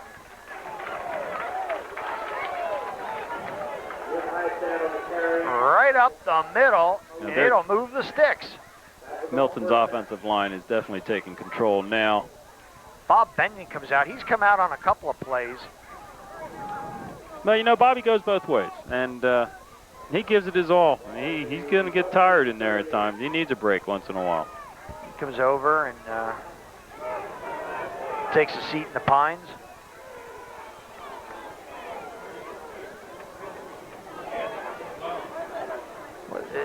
Phillips. Oh, the inside handoff there. Not much doing. Nothing. Nope. The way it looked, he was maybe calling an audible. I thought maybe there. That's what it looked like. That's why I didn't say much. As Highstand unable to get much done there. In goes Root. Out goes Golder. It brings up a 2nd and 10 as unable to get any yardage on that. Root comes wide to the left. 5:26 to go. Out of the wishbone. Option, there it is, there he is, step back. Oh, he ran into his own guy to Rant. He's across the 50, he's across the 40, and he'll be knocked out right at the 40. I'll tell you, he is quick.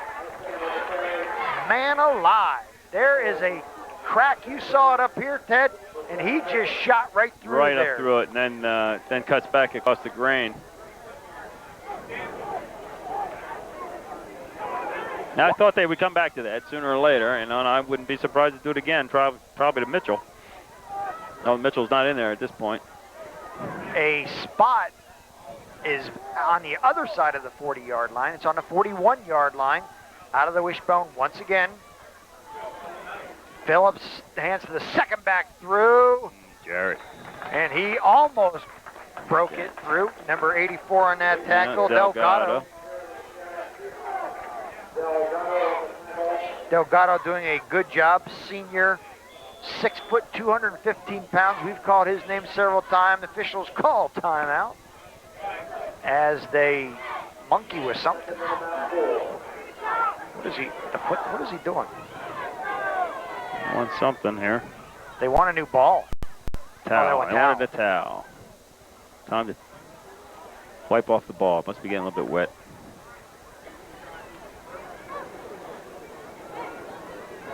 There you see the officials wiping the ball down. Phillips wants a dry ball when he's got to heave that puppy down the field. They'll wind the clock here. 4:52 to go. You got Jared, Highstand, and Gibbons, I believe, are your 3 backs. Oh, man, I'll tell you, they blitzed, and Highstand ran right by it. He's across the 20. He's across the 10. Touchdown! Yep, he's in. Jim Highstand, as you said, the defense blitzed right on by. Jim Highstand with another touchdown tonight. Looked like both linebackers were coming up the middle, and Jimmy just ran right by him. Man, that happens so quick. Highstand is probably the quickest guy. Maybe not the fastest, but I think he's the quickest. He definitely is quick. A little bit of Barry Sanders in him.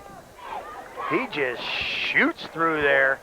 20-0 now as Milton exerts a little control over this game. Austin Kerstetter to kick it off. on the extra point. Out of Stu Sumner's hold. Kick is down and up, and that baby is good. 21-0 now. Milton takes the lead over the Danville Ironmen. We'll be back with more third quarter action after this.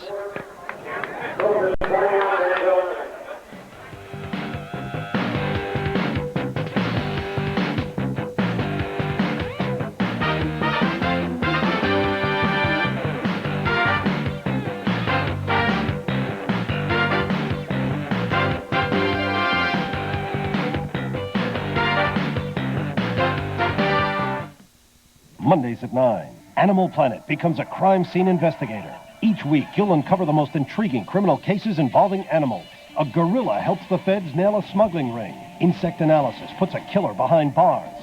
A San Francisco cat burglar really lives up to his name. And a dog with an uncanny nose sniffs out murder victims. It's a new series from the network that knows animals best. When a crime involves animals, you can be sure they'll get busted. Mondays at 9, only on Animal Planet. All the flavor is starting to come out of it. Oh, yeah. You should taste this. It's all happening right here.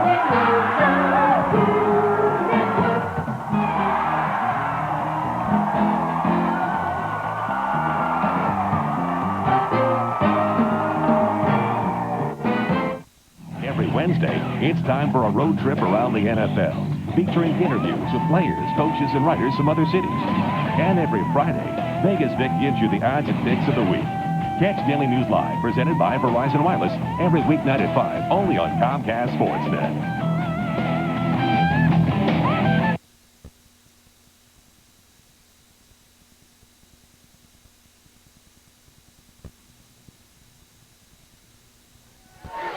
Austin Kerstetter gets to try his, ply his trade once again as he's been kicking off all year. 3 touchdowns, unanswered points for the Black Panthers. He kicks that baby deep. It goes to Curry on the 3. He's across the 10, the 15. Oh, my! Is that a hit there by Roger Ball once again? He's become a special teams master.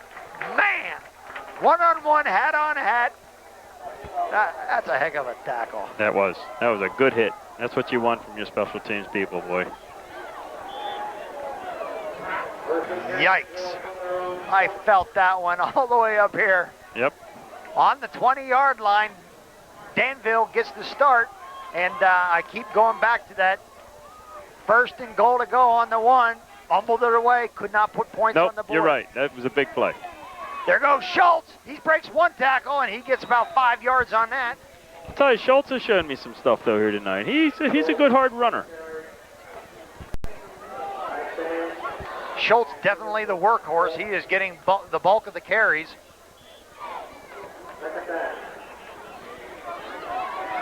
Brings up a 2nd and 4. 4 minutes to go in this quarter. Split backs. Handoff up the middle to Schultz. Oh, no, Gephardt, and somebody got a hand on him. Yep, just got one hand. He tripped. That may have been Bo Furman. I think it did. Just got a hand out there and just tripped Schultz up. Yep. Get those legs chopping, buddy. Get them up. It's a 3rd and 1. Danville has been able to move the ball at times, but when they needed to move the ball, they kind of stymied. Curry out wide to the right. Alexander wide to the left. Out of the eye. Hand off to Schultz, and he falls forward. Depending on the spot, it looks like a 1st down.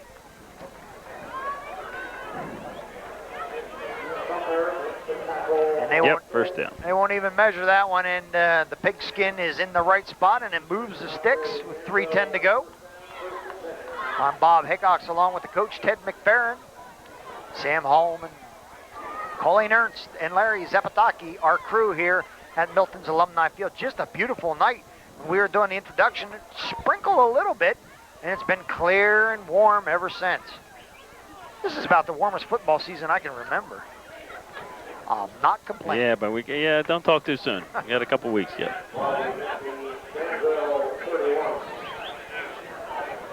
Boy, I tell you, Travis Schultz looks like he is wore out.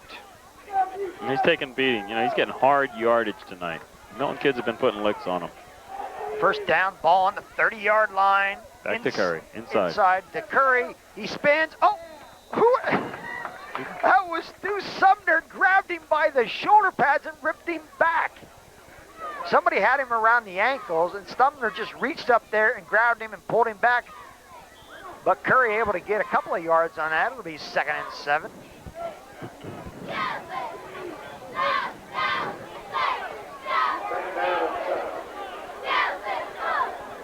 Two minutes and 33 seconds.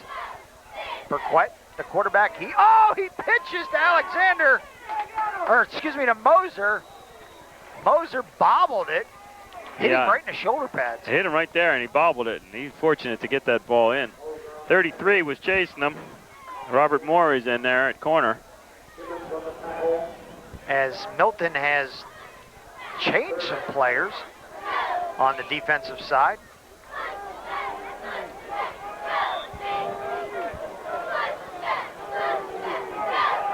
And what do we got? 3rd down, 3rd and 7.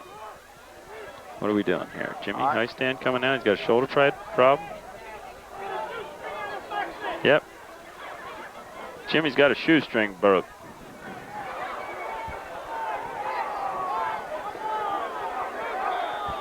I don't think the Danville fans like that, but yeah, the referee's timeout. Yeah. Get off equipment timeout. Oh. We got a pass. There he is. He's wide open in the middle. Oh, what a nice catch by the young boy. Nice catch. Good with a good catch. He kind of bobbled it. It was a little high. He went up to get it, and he moves the sticks. That was a great pass. Just roll Burquette out to the right, and he hits good coming across the middle. Yep, on a drag pattern across the middle there. He found the seam, and he was wide open. The drag pattern, which means what? You bring a tight end from the opposite side, dragging across the middle, into the middle of the field. Across, he's just sort of like dragging, finding the opening seam there. Mirroring the quarterback. Good protection on Burquette. And he moves Moser to the other side. Got to get going here. And he's going to try to hit him. Oh, he was open. He was wide open. That would have been another 1st down, and he was on the move. Ball was delivered a little bit high, but it was catchable. It was catchable. It would have been a tough catch, but yes, it was catchable. It hit him in his hands. Man, had he hit him in mid-stride, that would have went for big yards.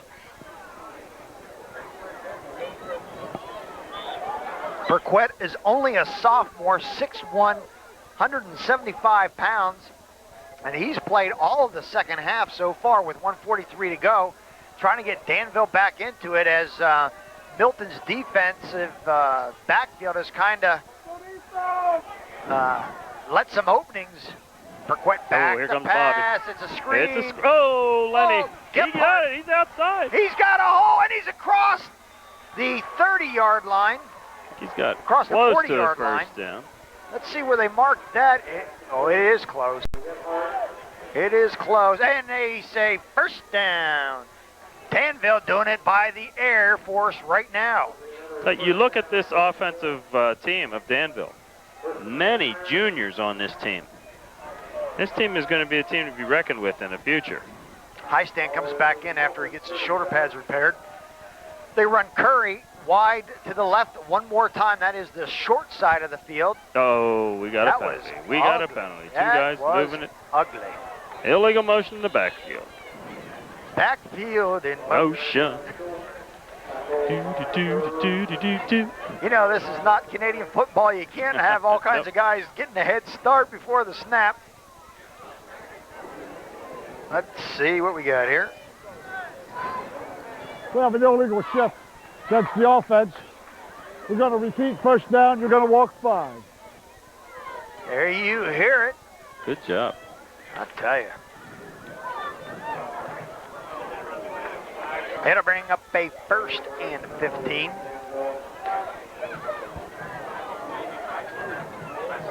He's a junior.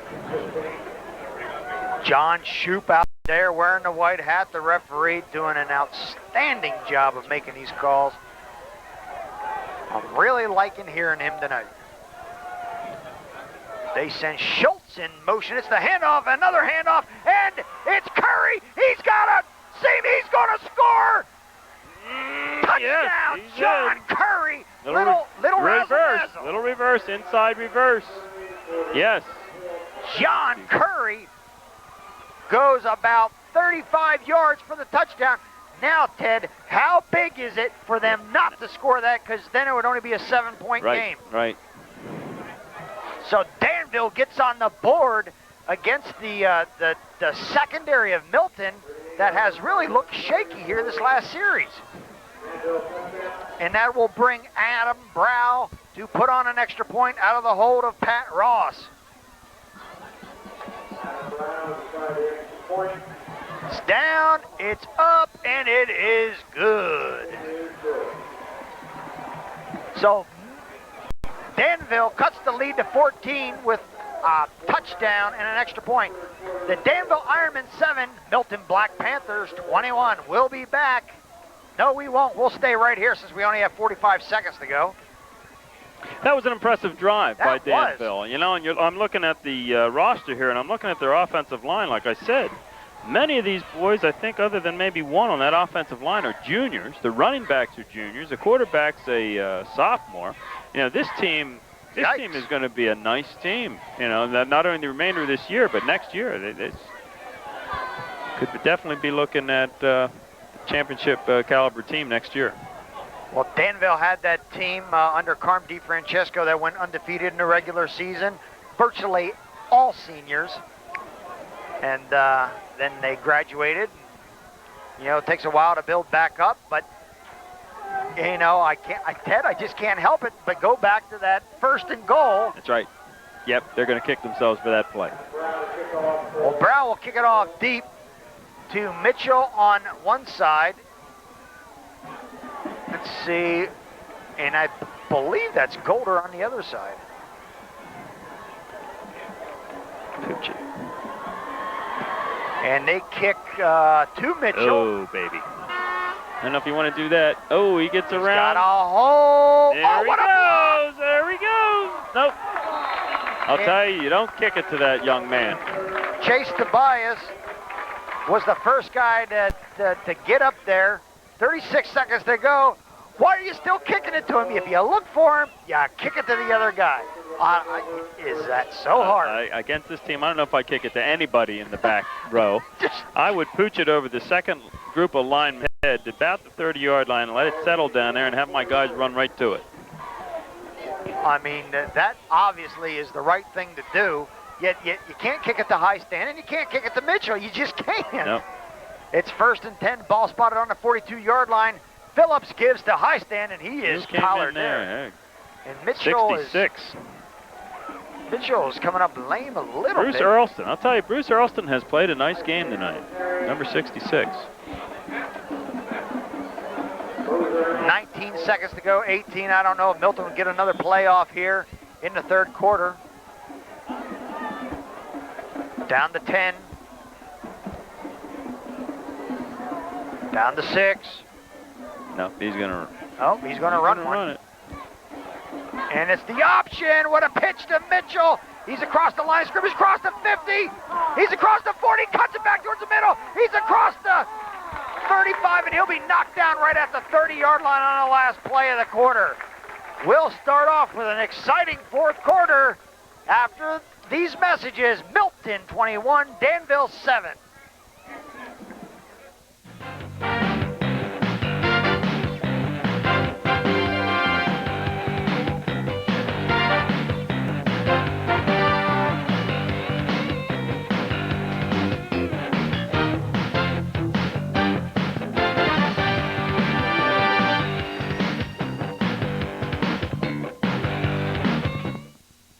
Your local sporting goods store in Milton is ready for the fall hunting season. Hit the woods in camouflage clothing, caps, face masks, and jackets. Get to your special spot with one of our tree stands from Summit, API Outdoor, and Loggy Bayou, and some of the best names in game calls like Top Call, Boyers and Buck Gardner. Whether it's ammunition or muzzle-loading accessories, from archery to decoys, we have the supplies to keep the avid hunter equipped, right here at Blue Heron Sports Incorporated, Route 405 South in Milton. Hey Central PA, Route 15, 2 miles north of Lewisburg is where you'll find the finest in furniture and bedding under the sky. Silver Moon Furniture and Bedding has a complete line of furnishings for your entire house. Men, Silver Moon has a huge selection of recliners and sofas for the football season. Ladies, solid wood dining rooms and bedrooms for after the games. There's also bunk beds for the kids. Your next place should be for the Silver Moon and Bedding, Route 15 north of Lewisburg at the flea market. Mary Jo and Kimmer waiting for you. Open daily 9 to 6, phone 568-6131. There you see Coach Zaleski on the sideline. Little life here in his Ironmen, but they scored a touchdown, and now they had a big return against them. Big play there. And they've got to tighten it up here on defense. Hand off to Jarrett. Jason Jarrett. Tackled by Delgado. Delgado doing a good job. He's another name you've heard a lot tonight, yep. And Jarrett is holding that hand. He probably is going to come out, and that's the same shoulder that he's been hurt on virtually every week. I know I did the game here last week, and he was on the Pines with the ice on the shoulder.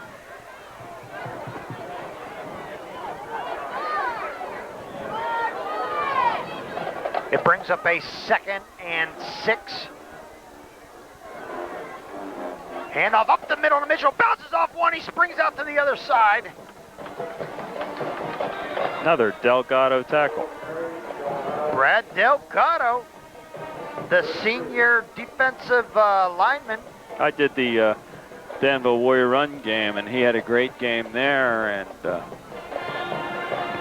because I said so many nice things about him during that game, I worked with his mother at Warrior Run. She brought me in a blueberry coffee cake. So maybe she'll bring me something else this week. He's definitely getting it done on the defense, that is for sure. Handoff up the middle. Oh, he's coming back this way. He's got an opening, got a high Jimmy. Stand. Good block right there. Nice tackle by, I think, Neil Baylor. That's one thing about all of these Milton backs. You know, they go into a pile, they keep their legs churning. If there's nothing there, they reverse field. They find an opening and they go. How did he squirt out of there? I got faked out, but it's 1st down and 10. Ball spotted on the 11. Yikes.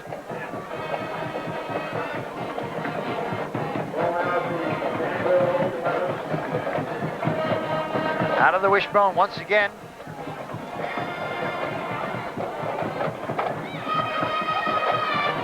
Oh, straight up the middle. Gibbons. Gibbons down to the 6. High Stand has 11 touchdowns.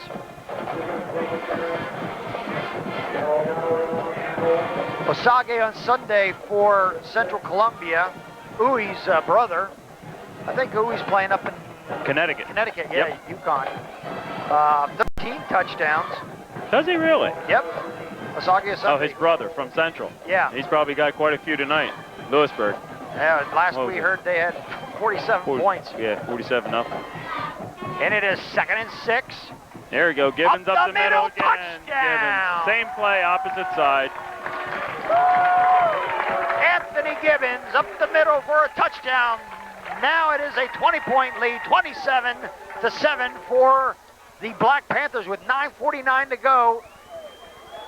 As Max calls for a single extra point attempt.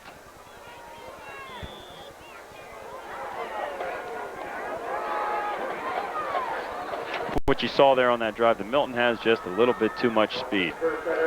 That's for Danville. You know, Jimmy Highstand is just, he can make things happen. Kerstetter to kick it up out of Sumner's hole. The kick is up, and that is good. So this young man, Kerstetter, he can kick the ball. He can I'm impressed with him. Milton leads Danville by a score of 28-7 with 9:49 to go in the game. We'll return with more action after these important messages.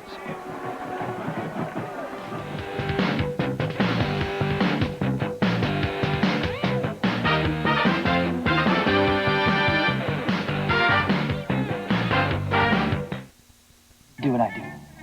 On the way home from work, pick up some flowers. I got roses, put her in the bathtub.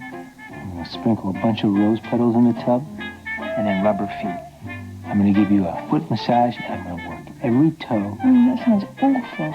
It does, doesn't it? I knew you'd say that. That's what Doug does to his wife. It's horrible, isn't it? The mind of the married man.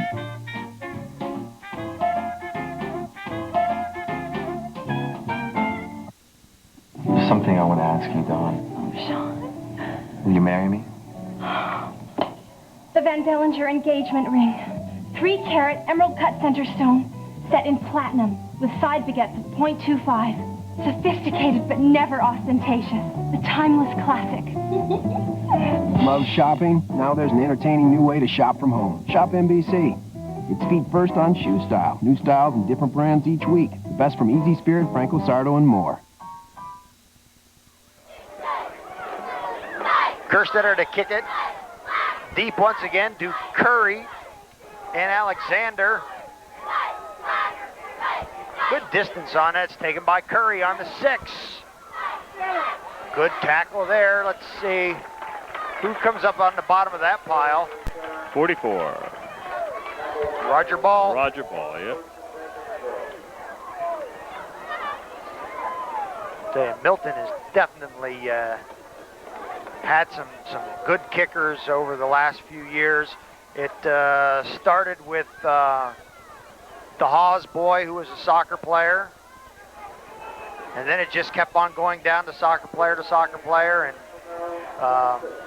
Milton's kicking game has really been Austin. It's been Austin this year. This year.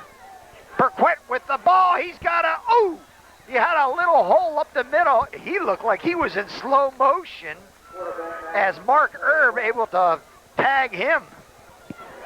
He got himself, what, about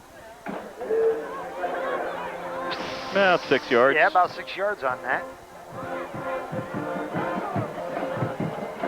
Keith Yako. That's it. Keith Yako. I knew you'd come up with it sooner or later. Oh, I couldn't think. I had to think of his dad, Joe.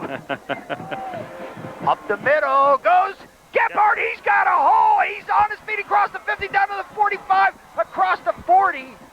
Let's see where they spot this one, and he is all the way down to the 36. Lenny Gephardt finally breaks loose, and he gets a big gain in yardage. Gephardt came into tonight's game. Take a look at his rushing. He was 65 rushes for 423 yards and 3 touchdowns. His running has been kind of slow tonight. Yep. But he showed some brilliance there. I mean, he's definitely got the talent. Gephardt Jr., like you said, 5'11", 200 pounds. It's a keeper. Perquette. He cuts across the middle and he runs into somebody, but not after a gain of 6 yards. I think that was David Root, the first one that got to him. With 8 minutes and 30 seconds to go. Milton giving some ground here. Yeah, this is great experience here for Danville. You know, they're down 28-7, but they're not giving up. They're coming right back down the field. They're putting their ground game together. Coach Zielinski has to be happy with this. Yeah, sure, you'd like to be winning, but he's seen some good things happening from this young team. Hand off to Gephardt. Ooh, nice tackle there. Erb. And I think if you would have asked anybody, Ted, including us and everybody up here in the booth, 7-0 at halftime.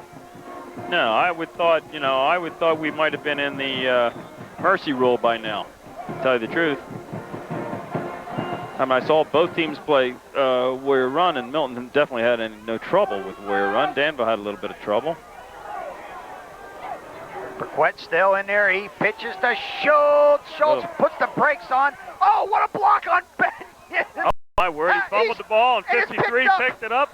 What's he going to do? Andy Byland. Schultz, all right. He's holding his arm. Oh, man. Somebody tattooed Bob Benyon there at the end, and he's feeling the effects of that. That was a nice little play. It turned out to move the sticks, Ted. Yeah, just like you drew that's football, it up. Man. You never know how that ball's going to bounce. I didn't see the fumble, but all I saw was Bob Benyon just get laid out. He never saw that one coming. But a good hit on Schultz. He coughs the ball up, picked up 1st and 10. Burquette. Nope, behind him.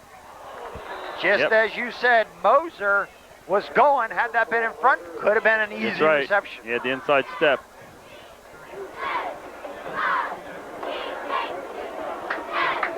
Danville on a little drive here. It's 6:56 to go. It is 2nd and 10. Ball is spotted on the 17-yard line.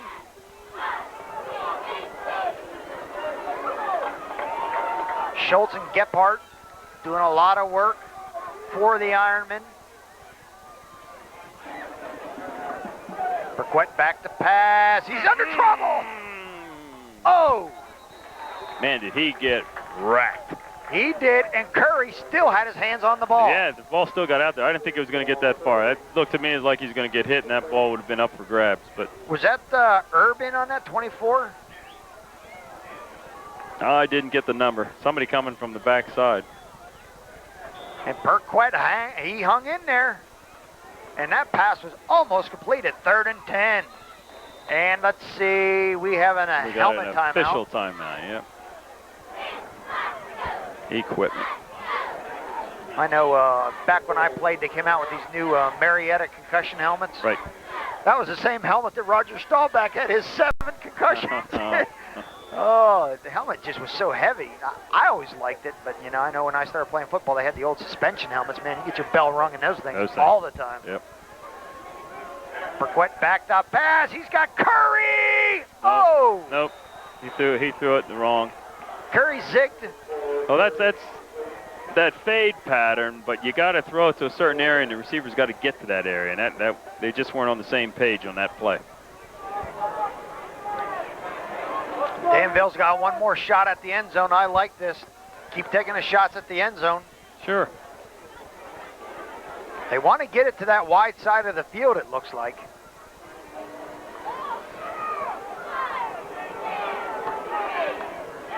Fourth and 10. It's been all passes. And this one will be no exception. Oh, my! Touchdown, and what a hit there!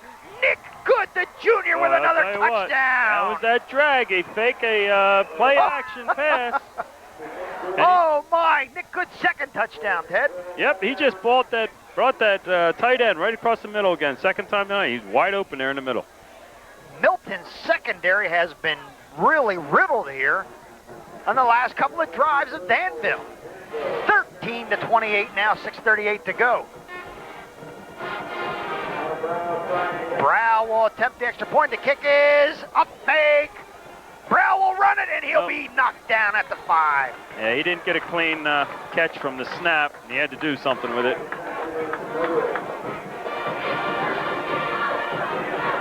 Andy Rance getting up very slowly. He's coming off. 6:38 remaining in this contest. The Milton Black Panthers 28. The Danville Ironmen put another one on the board. They've got 13. We'll be back with more action after these messages.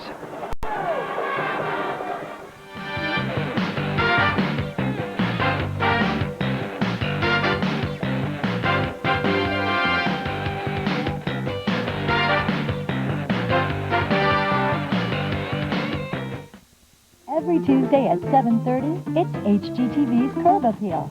Get designer ideas, tips, and tricks you can use to make your house the envy of the neighborhood. Get even more ideas at hgtv.com. Curb Appeal, every Tuesday at 7:30, only on HGTV, Home and Garden Television.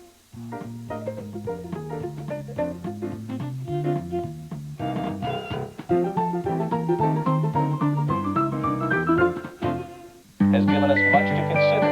Because of the sports and audiences that involved. Loyalty is usually defined as team, but as Triple A, as Kobe Bryant stated as well as back in the NBA, only 17 coaches have won 600 NBA games. George Karl is now one of them. Karl will be 29.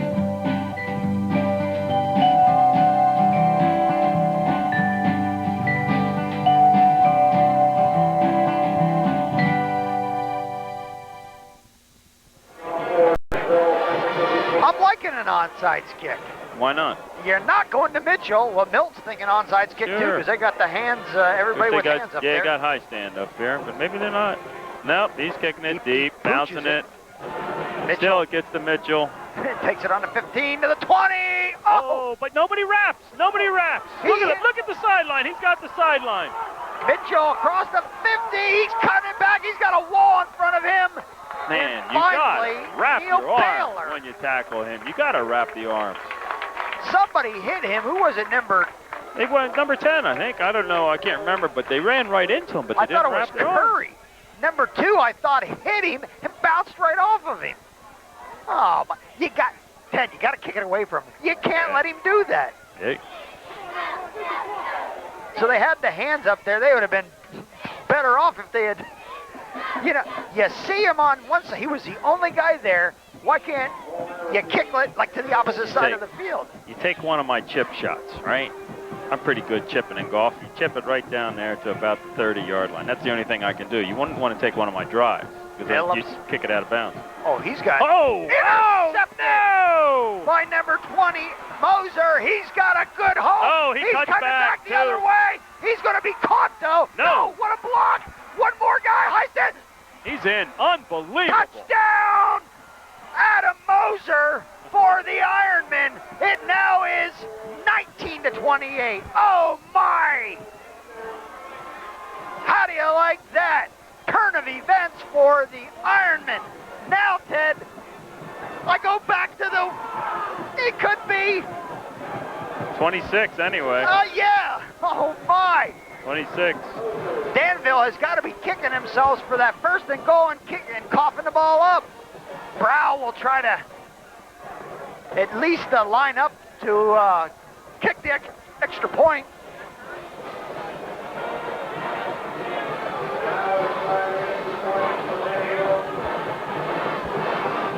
Down is blocked. Blocked. There's a line drive into the line. 55, Bobby Benyon. Wow. An exciting fourth quarter here as now the points are coming for both teams.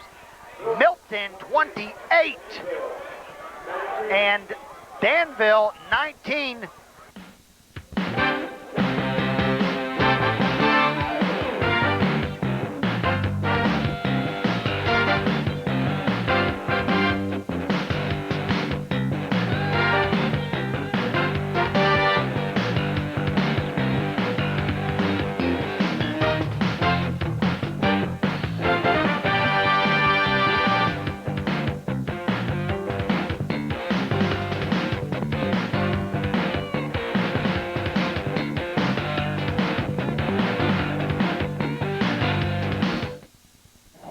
In this time of need, the American Red Cross is profoundly grateful for your generous outpouring of support. A long period of uncertainty and recovery awaits us all. Please maintain your resolve to donate blood. Call 1-800-GIVE-LIFE to schedule an appointment, and please be persistent. Again, call 1-800-GIVE-LIFE. Together, we can save a life.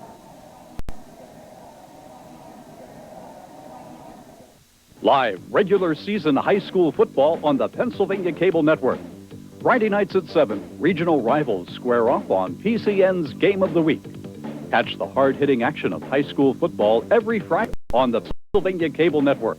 Left side, cutting it back and into the secondary is play ball. Play ball toward the end zone and is tackled by Fink. PCN Game of the Week leads up to live state football championships in December. We'll pick up where we left off, Ted. Onside kick. I don't know. Hey, everything that I think would be going, you're doing tonight, they're doing the opposite, you know. Going back to that interception, that pass. You know, Milton returns a kickoff, Ty brings it up here past the 50-yard line. You figure, okay, we got Danville reeling, we got momentum, let's go for the juggler right now. It didn't work. You know, the ball was overthrown, of which Chase has done quite a bit tonight, overthrown or underthrown the ball. And again, you're going to get tired of me saying this. This game could be tied had they scored that touchdown.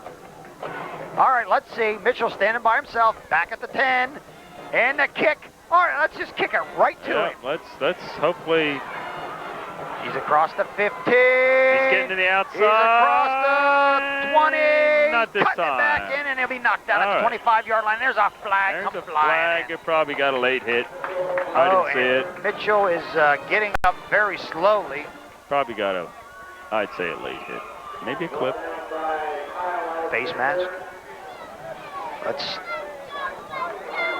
Illegal block. John Shoup will be making the call here. He'll be telling you what it is. He's the guy with the white hat on.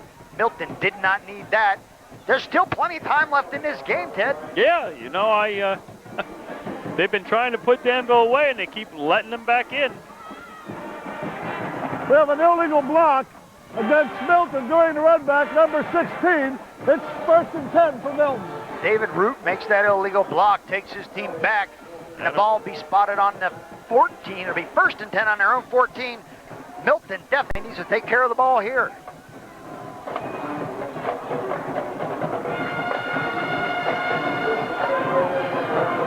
And the officials are calling a timeout here for a little ball wipage or a new ball. This is like the 3rd time we saw this ball thing going on.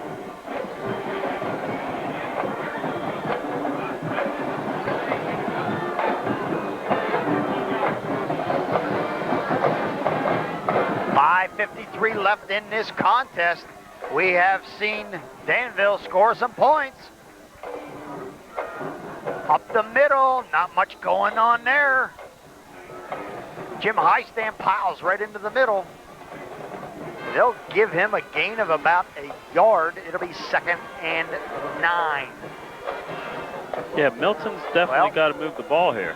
No, They've got to get some first downs. No, they moved it back. I'd say no gain. No. See, Schultz is in on defense. Has he played defense all night? I can't remember. No. Hummer. Hummer is what? Hummer's 99. a junior. Man, they're all juniors. Most all of them are juniors. Here's the pitch. It goes There's to stuff, Highstand. that's stuff. He gets the outside. What? Nope, he cuts back. Nothing there. Ooh! I'll tell He you goes what, down hard. Danville is fired up right now. It'll be 3rd and 10.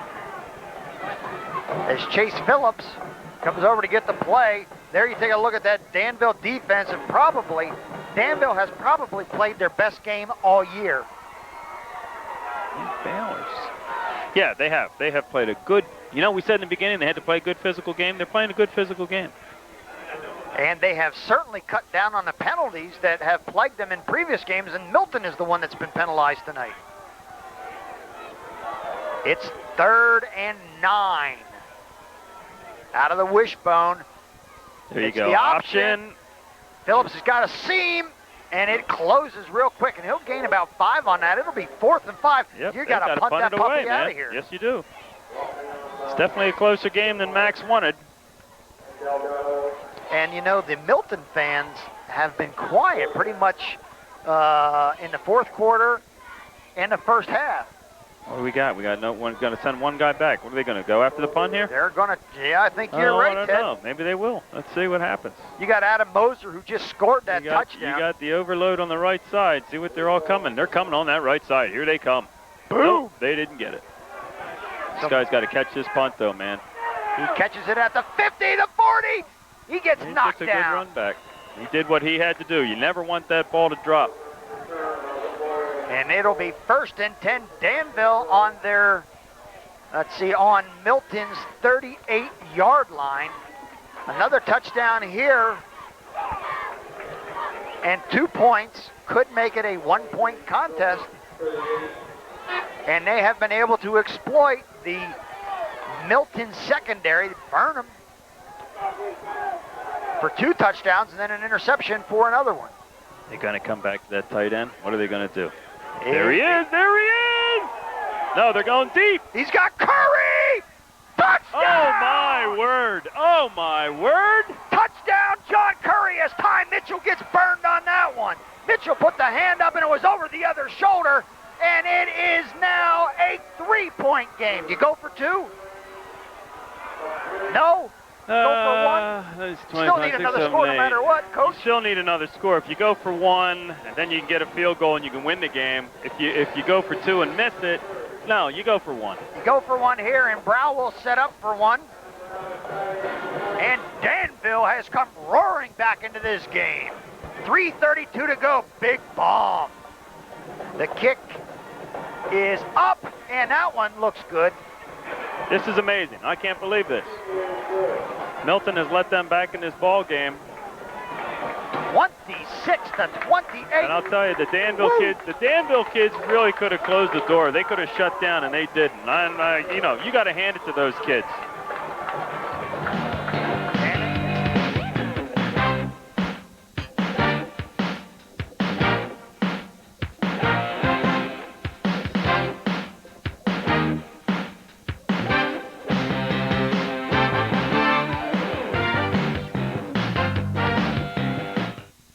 Comcast Sportsnet has the most coverage of the Flyers all season long. At 6:30, start off the night with First Union Sports Night, including a game preview and the latest Flyers update.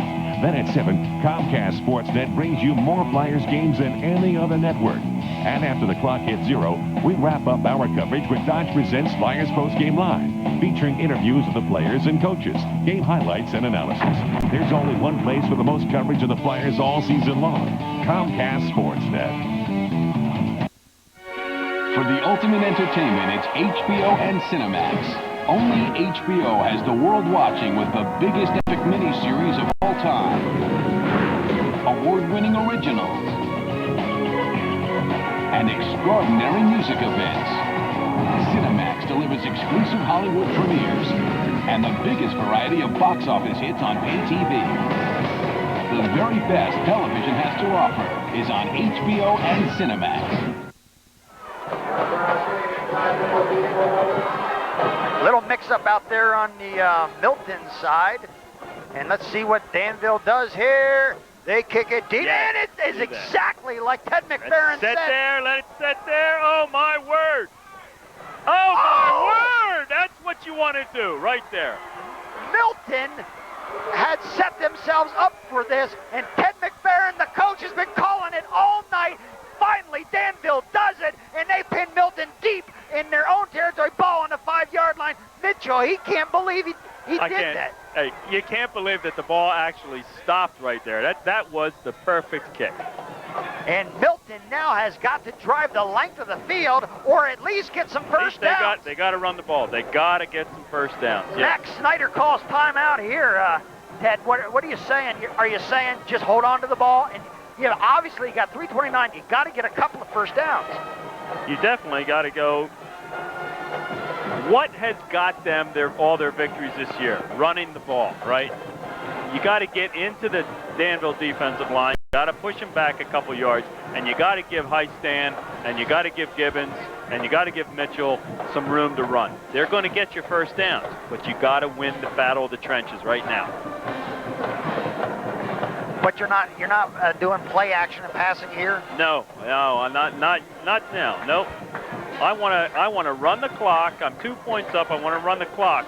I want to get some first down. This first play, you got to get some yardage on this first play. So this Milton crowd is in stunned silence, Ted. You can't hear anything over here. Hey, you got to give credit to the Danville kids, man. They didn't close up shop. They hung in there.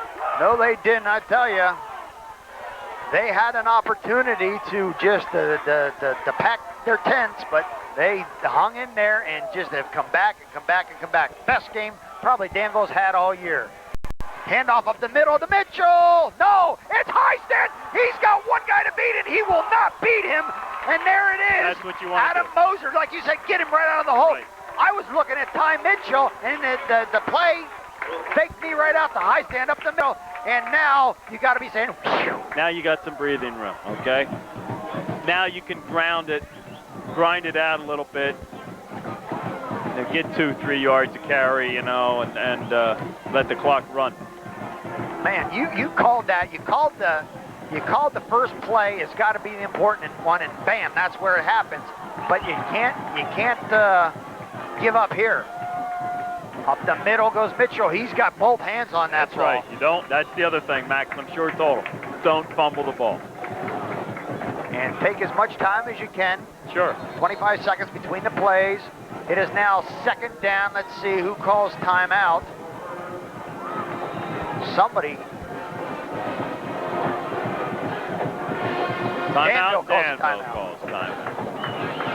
With 2 minutes and 43 seconds to go here.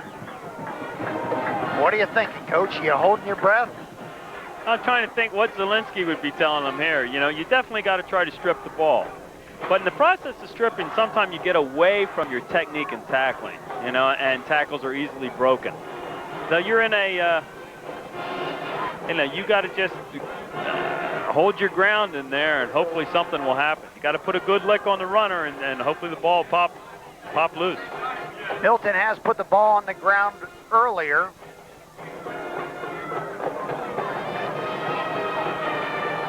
They fumbled it when Chase Phillips was spanked.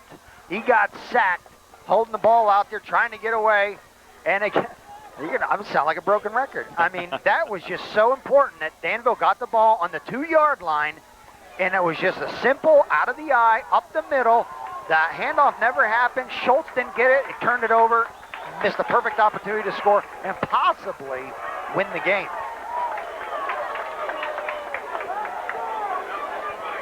And there's another inside handoff. Jimmy Highstand. He's got one guy to beat. He's got to beat Moser. And Moser will not get him. Highstand into the end zone for the touchdown. And that probably that does it. Stick the fork in him now. 34-26. If you're Dave Zielinski, that's exactly what you didn't want to have. That's right. That's right. 2 big plays. You know, the one big play brought him out here to the midfield. Long run for a touchdown. You know, it's the same play. You're faking to Mitchell coming one way. You're giving it back to Highstand. Your defense has to stay home on that play. You got to stay in your position. Well, I'll tell you, this Milton team has been tested tonight, probably more than they've been tested all year, even though the Selinsgrove game was a blowout. This Danville team has hung in and hung in and hung in. Austin Kerstetter to kick it, and that kick is up and good. 35 for the Milton Black Panthers, 26 for the Danville Ironmen. This Milton crowd breathes a little sigh of relief with 2 minutes and 30 seconds to go. We still got some good football to come. Stay with us. We'll be back with more action after this.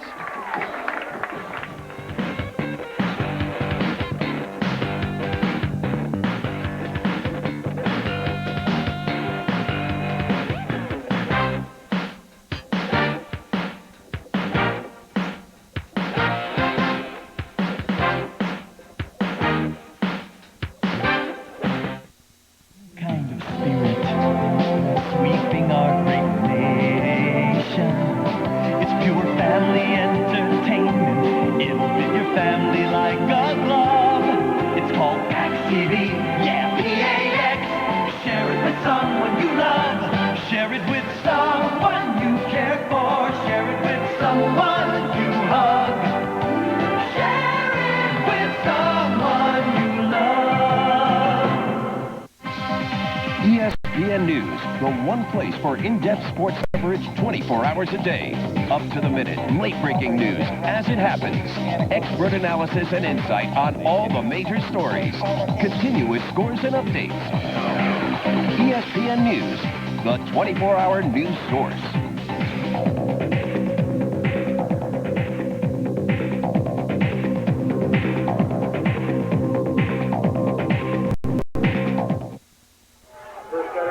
Austin Kerstetter will kick it off. Milton has got to tighten up right here in this defensive series. They've got Moser and Alexander back deep. It'll be taken by Moser. He's got one touchdown and he is knocked down. Ball is going to be at the 25-yard line. It'll be 1st and 10 on Danville's 25-yard line.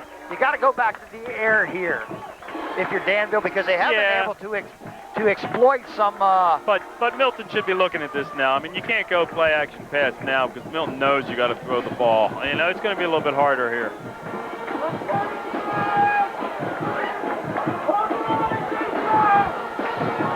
Defense has got to hold up. They've got 2 minutes and 21 seconds to hang in there.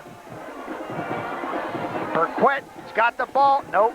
Good fake in the middle. He should have had the ball because that play didn't go anywhere. That was that little inside reverse. Yeah, are you setting up play action by doing something like that?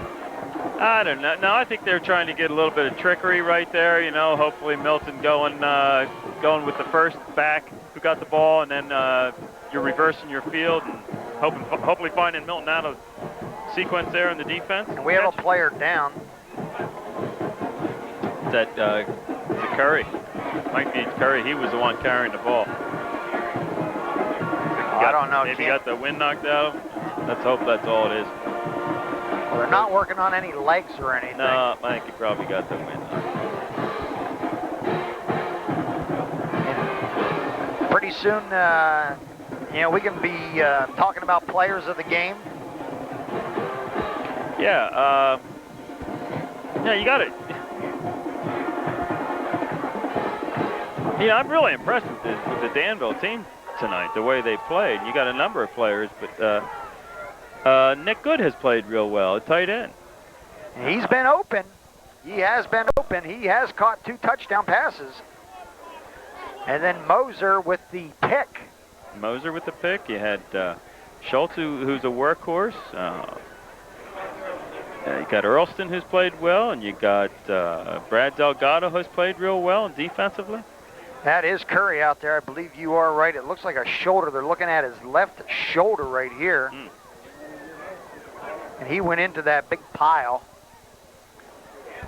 And then on the Milton side, Jimmy Highstand has played a good game. But, you know, you got to kick it away from Ty Mitchell. Yeah, you do. Ty Mitchell has got them good field position throughout the night. He's scored on a touchdown run. He's done real well. I think he's the guy probably. For the Milton Black Panthers? Milton Black Panthers, Ty Mitchell. Ty Mitchell, our player of the game for the Milton Black Panthers. And then on Danville, Nick Good, the tight end, junior, 6'6", 200 pounds with a couple of touchdowns. Nick Good and Ty Mitchell are players of the game.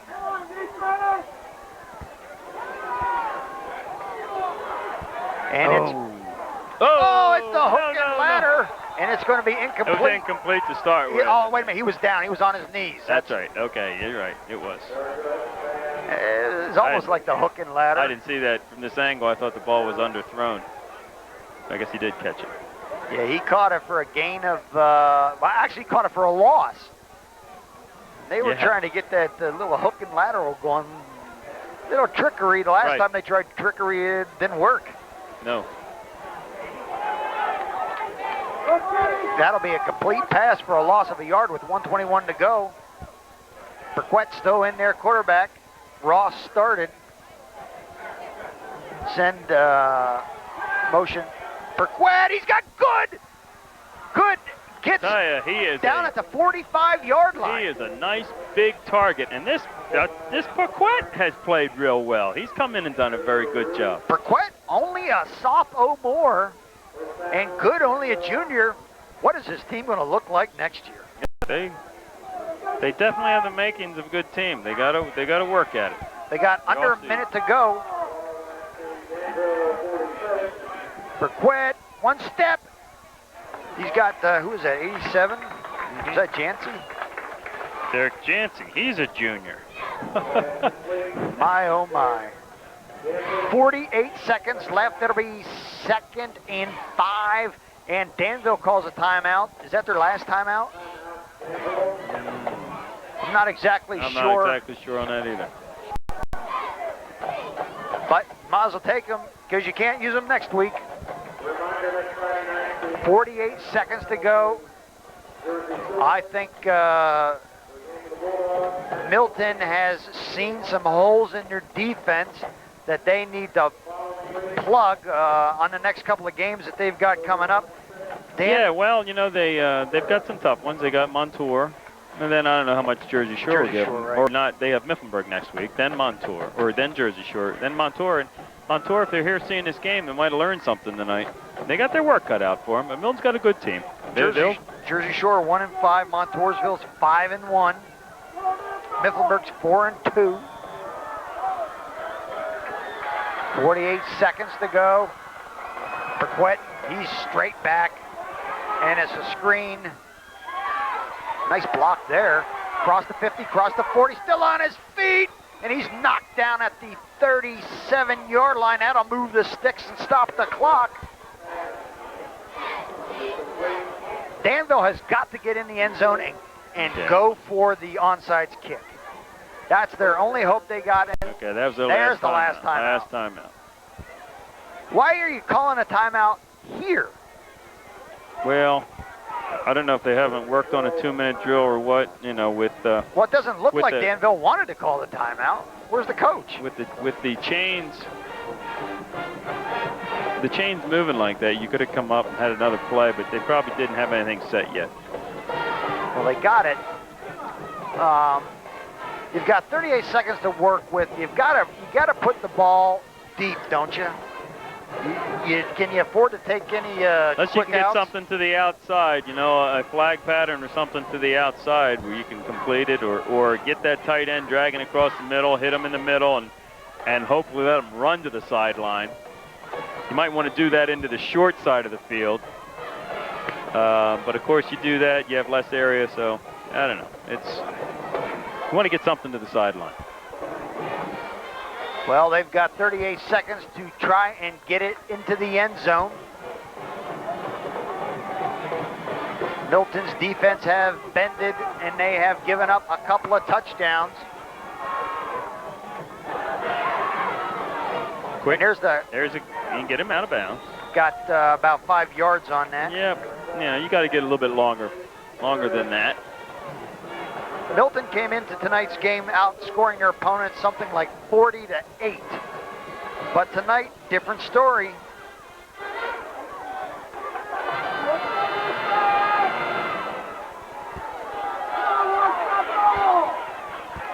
It is a 2nd and 5. Burquette back to pass. Nice block there, and incomplete. Is that what the officials? Yep. Incomplete. Was down on the ground. We got 27 seconds left in this contest. Milton has given up some yards in passing. Their opponents have been able to get 436 yards against them. No team. Burquette, same play again. He's got to get out of bounds, which he does. No team has scored against Milton in the first quarter.